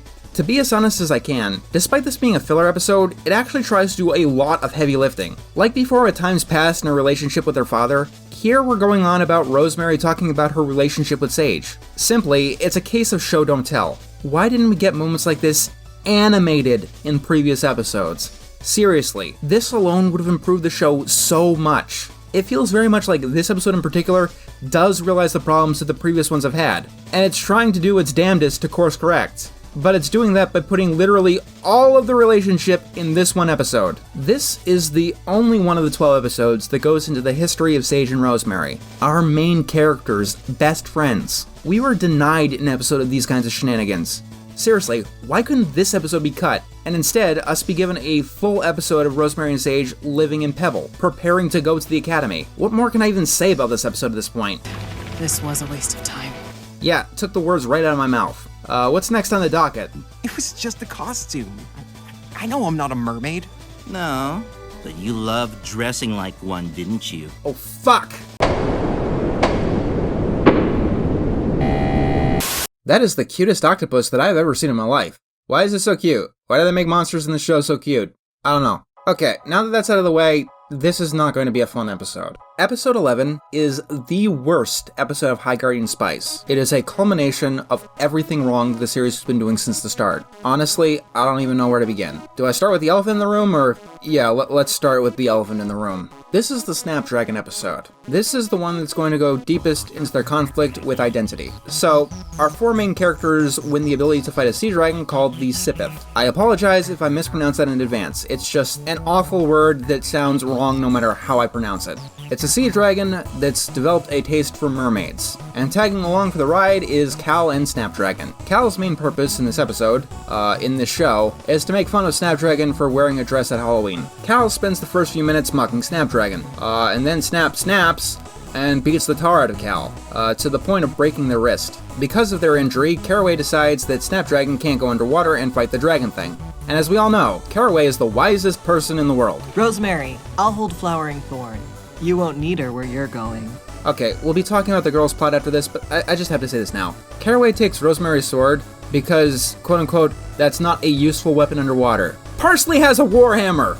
Time has a bow! This isn't even basic combat shit. If you know basic logic, basic physics, you can understand that a sword, especially a magic one, is infinitely better as a weapon underwater than a goddamn warhammer. The less surface area that the weapon has underwater, the more effective it is. Which is why mer people are frequently depicted with tridents or spears. And don't even get me started on the bow. My hammer cuts through the water! Oh, and the magic sword can't? Okay, now that's out of the way, enough distraction. Snapdragon and Caraway. So, because Snapdragon isn't able to or isn't allowed to go underwater, the broken wrist makes that a little vague. They're given the job to be a lookout, which is a very important job, I guess. There! I see it! I'm sure the girls will appreciate that Snapdragon can see the monster. Totally helpful to the mission. What are you even trying to accomplish here? So, this episode delves into Snapdragon's backstory. We get to learn the origins of toxic masculinity. We have a flashback to Snapdragon's childhood, and in it, Snapdragon's brother takes a rabbit that they found. You sound like a girl! And then their father comes in and goads Snapdragon into trying to take the rabbit back from him. Then Snapdragon gives their father a good thrust to the stomach. And it's Psychology 101. Snapdragon learns violence from Dad, and so they're violent in the modern day. It all makes sense. Snapdragon is in a school that teaches the students combat. Isn't that what the point of this whole thing is? Learning to fight. Learning to defeat adversaries to protect those who are weaker than you and can't defend themselves. Isn't that what the girls are doing right at this very second? Or are they trying to tame the sea dragon with flowers and laughter? They try to keep the thing alive and try to defeat it without any violence, but it doesn't work. This is a setting with dragons, goblins, a demented cat girl who turned an entire city to stone. It's clear what they're going for. Men are the ones who are encouraged to fight and be violent and use violence to get what they want. It's the generational curse of toxic masculinity. It's an issue that a lot of shows are trying to explore as of late. But this is the wrong setting to do this particular idea. In a modern society with modern sensibilities and modern safety, yeah, sure. In a fantasy world where even the Academy says you're gonna die, it doesn't make sense. This episode is going to try and get into Snapdragon's identity, and it's the closest the series comes to in trying to establish that they are trans. But this isn't a gendered thing in the world of High Guardian Spice. If the girls, Parsley and Time, didn't fight the demon in the last episode, they'd be dead. End of story. This even applies to certain times and places in the real world. In places like the American Western frontier or ancient Sparta, women had capabilities to do combat, or barring that, to actually handle themselves in the wild. Because the wild don't give a shit who you are. Man or woman, the wild will fuck your shit up. This goes doubly so in a fantasy world. You've some skill with a blade. The women of this country learned long ago. Those without swords can still die upon them. Boy, spend less time with pets and more time sparring with your brothers. You know, that does sound a little demented, until you realize that Snapdragon's teachers would say the same fucking thing if Snapdragon was slacking in class.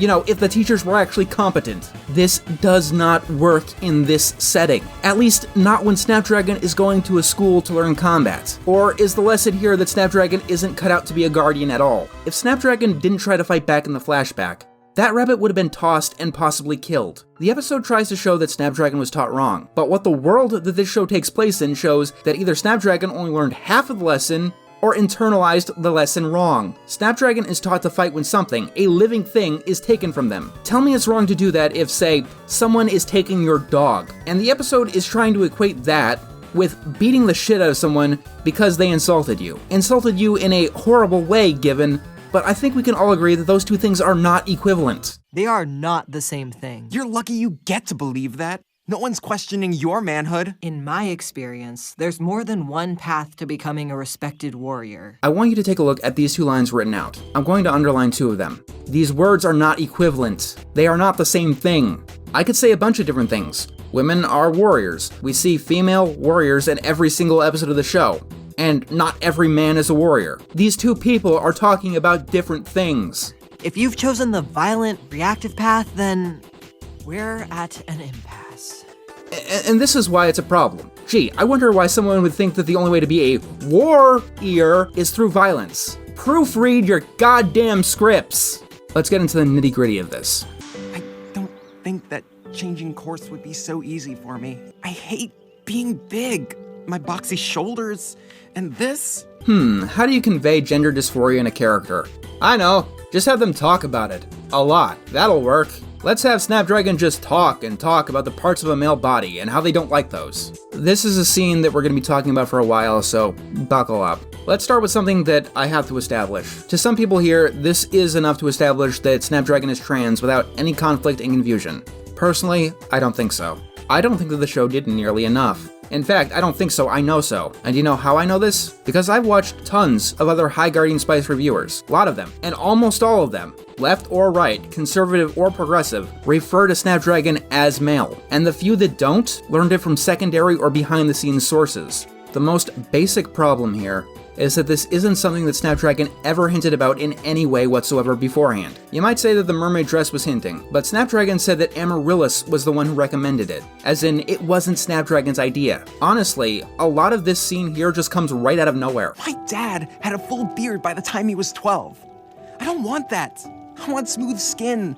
If I may be so bold, a lot of cis guys don't want facial hair. That's why they shave. Also, Snapdragon is an awkward, lanky teenager. A lot of guys who were or are awkward, lanky teenagers didn't or don't like being awkward, lanky teenagers. They wouldn't use these exact words because these exact words are very clinical, so clinical that it's almost out of character for Snapdragon to be using them. I'm not like my father or my brothers. I hate being big. And this, is not something that should have been mentioned. Let's start with the fact that some women are big. I mean, yes, men are usually bigger, but big women do exist. 1 out of 100 women in the US is 6 feet tall or taller. If that's not your definition, there are also female bodybuilders. Even taking the real world out of context, Time is just about as big and tall as Snapdragon, and she's a girl. Meanwhile, Parnell, a guy, is small. Very, very small. A bigger problem here is that this comes after the scene with the backstory, or honestly the fact that the backstory exists at all. It's incredibly easy to interpret this as Snapdragon associating these traits with their father. Snapdragon mentions their brothers and their father in this, and it can come across as, I don't want to be like these people that hurt me, that I'm scared of, that made my life difficult. Remember how I said that this episode is all of High Guardian Spice's problems culminating? The male characters that Snapdragon has had the most interaction with is their father, their brothers, and Cal. I.e., most of the men that they've known have been outright jerks. And let's not forget episode 6, where not only do we have the lunkhead Aster, but Sage going on and on about how bad men were. Guy friendship is different. It isn't the same. Guys don't talk about their feelings. Snapdragon's experiences can be read more as an internalized hatred of men, or an internalization of bad stereotypes, than outright gender dysphoria, because that is what we have seen on the screen. If I may be personal for a moment, it's another thing that I know happens, and I know that this happens from personal experience. As a teenager, I had a lot of bad male role models. My father was absent. My stepfather I was afraid of. And even in the media that was my escapism. The boys were always idiots. They were getting into trouble, while the girls were there presented as the proper and smart ones, never debasing themselves like the men did. Or alternatively, the males weren't too far off from what my parents were. As a teenager, I knew that I wasn't that, and I knew that I didn't want to be that, but I did want to be the smart and down-to-earth one, and because of this, I was questioning for a time. When the dialogue isn't so vague that it could be interpreted in several different ways, it's so on the nose that it comes across as forced and unrealistic. But you can't change what you were born into. You say I can change paths? But it's not like I can just stop being a guy. It's like the writers want to say something, but at the same time, they don't want to say that thing. Snapdragon goes on and on about body parts, when what Snapdragon means is guy. Caraway is going on and on about warriors, when he means guy. Do we really need innuendo or beating around the bush here? It's not conducive. You're not weird. Do you know anything about transition magic? I guess we don't need metaphor. Wait, I thought it was called transformation magic. I had no idea that what did you call it? Transition magic. I didn't know that it existed. How long have you been going to a magical school that's been going on and on about how new magic can do literally anything? It's like you get to become yourself, your true self. But it seems exhausting and... It's exhausting? I take a potion once a month to keep the spell active. Yeah, that sounds really exhausting. But yeah, this scene is bad. Very bad. There are so many paths to becoming your true self, and this one is mine. I'm not saying that it's yours. Caraway, you want to mention them? No, you don't. The only possible solution that you're going to mention is the transition magic. That is the only one you can think of or want to discuss before the scene is over. There are always more options than you think. Okay, that does not solve the issue here. There are a million things that I can say about this one scene, but it's not a good look. There are other possible solutions to Snapdragon's mental anguish. And even if it was gender dysphoria, and Snapdragon was a trans girl, transitioning doesn't solve the violent outbursts, and it doesn't excuse them from fighting in a fighting school. And yet, the one possibility that Caraway offers is transitioning. Let me put it this way, as simply as I can. A political cartoon from a far-right fringe of the internet would probably write this scene very similarly. I know they're not trying to write this way. They're just that incompetent. The more and more that I go on, the more and the more that I analyze this, the more pissed off I get. What were the signs of Snapdragon being trans before this episode? 1. Getting pissed that Sage was denigrating men. 2. Wearing a mermaid dress that Amaryllis recommended, neither of which are things that only women do. The girls kill the sea dragon thing because they had to. That makes them cry. The very next scene, Snapdragon is complaining about their broken wrist, and then they start crying. What are you trying to say after that whole discussion? Is this what being a woman is to you? Crying. And is that something that men don't do? Yeah, I know the stereotype. People are more accepting of women showing their emotions. As a counterpoint to that, I was crying here earlier. This seemed like a good place to cry.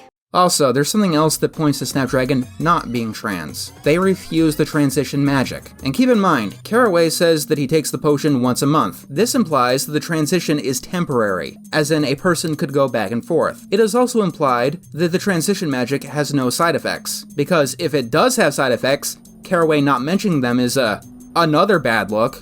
I'm feeling like I'm forgetting something. We'll be safe inside. The Scypeth can't get in. Oh right! After all of that, the main plot of this episode is just so secondary. The girls put on magical rings because can't have an anime without a magical girl transformation. Except you can, and you really should, because this is the wrong genre for that. It's episode 10. It's a bit late to start a new romance that will never be resolved. Also, learn new ways to write romance. This is like the 5th time we've seen characters give each other goo-goo eyes for nothing. Why not stay a mermaid? We'd get to hang out more. Hey, dinner and a movie first, buddy. This is Bubbles. Why is she so cute? Because she was designed before the merch deal fell through. Then Rosemary dies again. That's pretty cool. We also learned that Rosemary puts dicks in her diary. I cannot believe how many dogs Rosemary drew in her diary. That's not so cool. Rosemary tries talking into Mermaid English. That's also not cool. Then Sage uses her magic stick, which is kind of cool, admittedly. And then Rosemary puts down the water dragon like Old Yeller, which is very cool. Rest in peace, Duty Dragon the 5th. I couldn't stop the spell. It's not your fault, Sage. The effectiveness of new magic conceals how unmanageable it can be. What the fuck? Okay, crazy ass potions lady. What the hell were you going on about in episode 5? New magic doesn't require the hours of ritual, the reckoning, the effort. New magic multiplies your power and lets you do what you want. Balance schmalance. You've got a terrasphere now, haven't you? Like, seriously, everyone has been going on and on and on and on about how fucking great new magic is, and how you could do anything and everything, and why ever use old magic ever? Especially you fucking hag lady, and your psychopathic potions class. The effectiveness of new magic conceals how unmanageable it can be. Literally everything that you established about new magic, everything, all of it, 100% everything, it is gone in one stupid, broken, useless, worthless line of dialogue. And this line of dialogue is so bad that it makes this episode even uglier and buries even more unfortunate implications within it. I am going to play 2 lines back to back. One from episode 3, and this fucking line of dialogue again. I was born into a female body, but it wasn't the right body for me. So I used new magic to change it. It's not your fault, Sage. The effectiveness of new magic conceals how unmanageable it can be. What are you saying? New magic is unmanageable, huh? The new magic that one character has been spending the episode recommending to a student who is a teenager. Think! This isn't child's play. This isn't a game. You want to deal with serious subject matter, then don't just fuck around and think you're gonna get a ton of social credit by turning in your first pass work. I get it. You wanted representation. But personally, I think that trans people deserve better representation than this. This episode is really bad. No, that's not it. This episode is offensively bad. Like, so bad, I debated ending this whole thing here. Because you cannot redeem a series after an episode like this. After a line like that. After this, and this, and this, and this, and this, and this! I know the show had good intentions. But this is exactly where the phrase, "the road to hell is paved with good intentions" comes from. Let's just end this. And after that last atrocity, you might be wondering if there's anything more I can say, or there's any way that the final episode could top it. And I'm gonna be upfront, episode 12 is not as bad an episode as episode 11. It's not a good episode, in any sense of the word, but it's not that bad. Although I will say, it does present us with an entirely new set of problems. Episode 12 is the climax, Attack on Titan. Attack on Highgarden Academy. This is the episode where we are truly introduced to our villain. Yes, episode 12, the very last one. We get introduced to Mandrake. He's been hired to finish off the girls after Olive's failure that one time. If you can say anything about Mandrake, it's... You're so soft. No wonder they almost killed you. You've seen this guy before. His personality is the most generic fantasy assassin that you can imagine. I'm gonna kill you and I'm gonna take pleasure in doing it, because everyone else is stupid and I'm so edgy. I thought I asked for poison. If there is any twist, he has the ability to shapeshift into anyone that he wants. And that's a cool idea. It can actually recontextualize the series if your main villain could have been anyone at any time throughout the whole thing. After that kind of reveal, it can add a rewatch bonus. You know, when you get to that scene where a character may have been acting just a little tiny bit out of character, just a little bit suspicious. It's a good thing that he was only introduced in the last episode and the series didn't use this idea at all. It's episode 12. I shouldn't have to say this, but it does bear repeating because at this point I want to bear in the knife as much as I possibly can. You have good ideas, Highgarden Spice, and it pisses me off with how abrasively you choose not to use them. No, instead of having this guy throughout the entire series, who could have transformed into anyone, we need generic cat girl that sits in the background and that can only be a cat. Why does Olive even exist? Maybe it is best that we don't see Mandrake throughout the entire series though, because Mandrake is the biggest fucking moron that I've ever come across. All of the characters are morons, but Mandrake really takes it to the next level. I'm gonna riff for a while because there really is no other way to tackle this episode than taking it apart scene by scene. Olive claims that her plan is luring Rosemary into witch country to see her mom. Her mom's in witch country? Her mom is Lavender. Ah yes, the most competent assassin that you could afford. Doesn't even know that the target's mother is the very famous hero who is working for your boss. Throughout this entire episode, Olive is reluctant to kill the girls, which is completely out of character. She had little to no hesitation during the Halloween episode, but here she wants to do anything but kill. And while you could argue that it's because she's now afraid of the girls, 1, Olive now has this big, powerful assassin, and 2, no, Olive is clearly on some kind of moral high horse that she doesn't have any right to be on. Killing the girls is wrong. So Mandrake disguises himself as Lavender, and he does it to question Rosemary. And you know what he wants to know? Tell me what you and your friends know about the rot. Do you know what's causing it? Writers, I think you've forgotten this, but the rot isn't a secret. Time is in Lygarth because all of the fairy woods is infected with the rot. That's the premise behind her character. The rot isn't some underground murder cult. Who else knows about it? Well, Sage? Oh, she's gonna want to see you. Oh, and Time and Parsley! Rosemary is definitely an idiot going on and on about everyone who knows, not suspecting a goddamn thing, but like, the rot is not a secret! It's a secret to nobody! Rosemary doesn't even list all the people that she knows. The mermaids, the potions teacher, once again, everyone in the fucking fairy woods. Mandrake is about to kill Rosemary, but Rosemary mentions that Caraway knows. And then, Mandrake just leaves. Okay, so can you tell me why Mandrake didn't just go through with killing Rosemary? He doesn't need her for any more information at this point, and not killing her doesn't speed up his mission, because his mission is to kill her. Mandrake is trying to kill Rosemary, and will continue to try to kill Rosemary throughout the entire episode. But when he has her alone and unsuspecting, he just doesn't. Because Caraway was mentioned? I reiterate, Mandrake's mission was to kill the girls. Figuring out who knows about the rot is completely secondary. Actually, no, it's not, because once again, everyone knows about the rot. Then Mandrake is looking around Caraway's room as Caraway. Mandrake doesn't lock Caraway in a room or anything, so no shit, Caraway enters and we have this fucking clone bullshit. It's mercifully brief at least. I will say, some of the magical action they have in this episode is definitely interesting. It's flashy, and the action is apparently one of the few things that the show is competent at, but... You used old and new magic together! At this point, I just don't give a fuck. I don't know what that means! New magic versus old magic does not make sense no matter how you try to make sense of it. End of story. A solid foundation in old magic gives one the potential to merge their strengths. A solid foundation in old magic, huh? Which is why they haven't heard about this until the end of their first term. Which is why the school has been constantly going on and on about how great new magic is, and how useless old magic is. How you, Caraway, specifically said that they wouldn't be using much old magic at this school. They're making it up as they go. There is no other answer, because any other answer makes just as much sense as new magic. Who was that guy? A shapeshifter. No shit. a highly dangerous shapeshifter. No shit. Don't engage and don't alert the other students for their own safety. There's a murderous maniac on school grounds. Should we tell the people about this so maybe they can evacuate? Or maybe get their weapons? Nah, that's a bad idea. We shouldn't do that. The students learning to fight and identify threats couldn't possibly handle this, even together. What the hell even is this school? Mandrake tries to poison the other teachers, but because Olive did a side quest where she found morality off screen, she switches it for a sleeping potion. Napping potion. And why? We're not supposed to draw attention! They're planning on burning down the school. Even ignoring that, episode 2 established that poisoning is just what fucking happens at Highgarden Academy. Honestly, I'm guessing the authorities would be suspicious if they didn't get any poisoning victims every now and again at this point. I know that Olive is trying to find a conscience, but it's a stupid excuse. And the fact that Mandrake believes her is even more stupid. Speaking of stupid. Is this the only door that leads up to the school? Yeah, the rest lead down. Because of Parsley's adventures with a Parasex, we know that at least one of these roads leads back up to the school. But even ignoring that, it's a fucking forge. A forge requires a chimney for the smoke to escape, i.e. a way out of the building. Granted, it's not a convenient way out of the building, but it is a way out.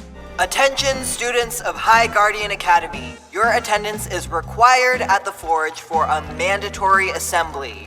Any students who are absent will risk failing the term. That message sounds really suspicious. Should we tell the other students not to go down into what we can predict is an obvious trap? Nah, that'd be dangerous. Let's not do that. You can't have swearing. This is a kid's show. The girls aren't in there. How the fuck do you know? You're not in the room. They didn't follow your orders, boss. Once again, how the fuck do you know? Anyway, Mandrake closes the door on them and lights the place on fire. Mandrake lights the blacksmith forge on fire. The place underground, made of stone and rock, built to be fire resistant, with several escape tunnels. Oh no, we're all doomed. We're gonna die. Beast Girl seems fine with it though. There's smoke pouring in now. We're all gonna die. What have you been learning for the whole term? Now we kill everyone. Make it look like an accident. A spell gone wrong. I know we're trying to make this look like an accident, but do you think that force field over the school is gonna look suspicious at all? Nah, it's not suspicious. I mean, sure, it looks like someone tried to trap everyone in a burning building, but no one will ever suspect that it isn't an accident. Help me catch this asshole! Rosemary language. This is a kid's show. I can't imagine anyone older than 7 getting this far in. My first crush! Me by the books that start with the first letter of his dumb name! Well... A for Aster. Is it a nitpick that I think that Aster couldn't have possibly been Rosemary's first crush? Rosemary goes on and on so much about her backstory in Pebble that it's hard to imagine that the crush that we saw on screen was actually her first one. Meanwhile, Sage and Parsley are putting out the fires. Ah yes, in a world with infinite magic, water is the way to go. In a library full of paintings and books, vulnerable to water. We did it, Patrick! We saved the city! There's a million spells they could have used that would have put out the fires without risking the books. Sand spells, removing the oxygen, or barring that, a spell that just snuffs out fire, no other element required. Mandrake manages to catch time, and then this happens. Mandrake, let me do it. Really? Why the change of heart? In a show full of stupid characters who have had 12 episodes to continually prove how low their IQ is, it is honestly impressive how you can prove to be the most idiotic imbecile that I've ever had the misfortune of watching on screen in the span of 30 seconds. I'd ask, how stupid are you? But the answer to that question would cause physics to break down. Like, my god, Patrick Star is looking at you through the window snickering to himself. And Mandrake's not supposed to be an idiot. He's supposed to be the edgy, hyper-competent assassin doing what he needs to get the job done.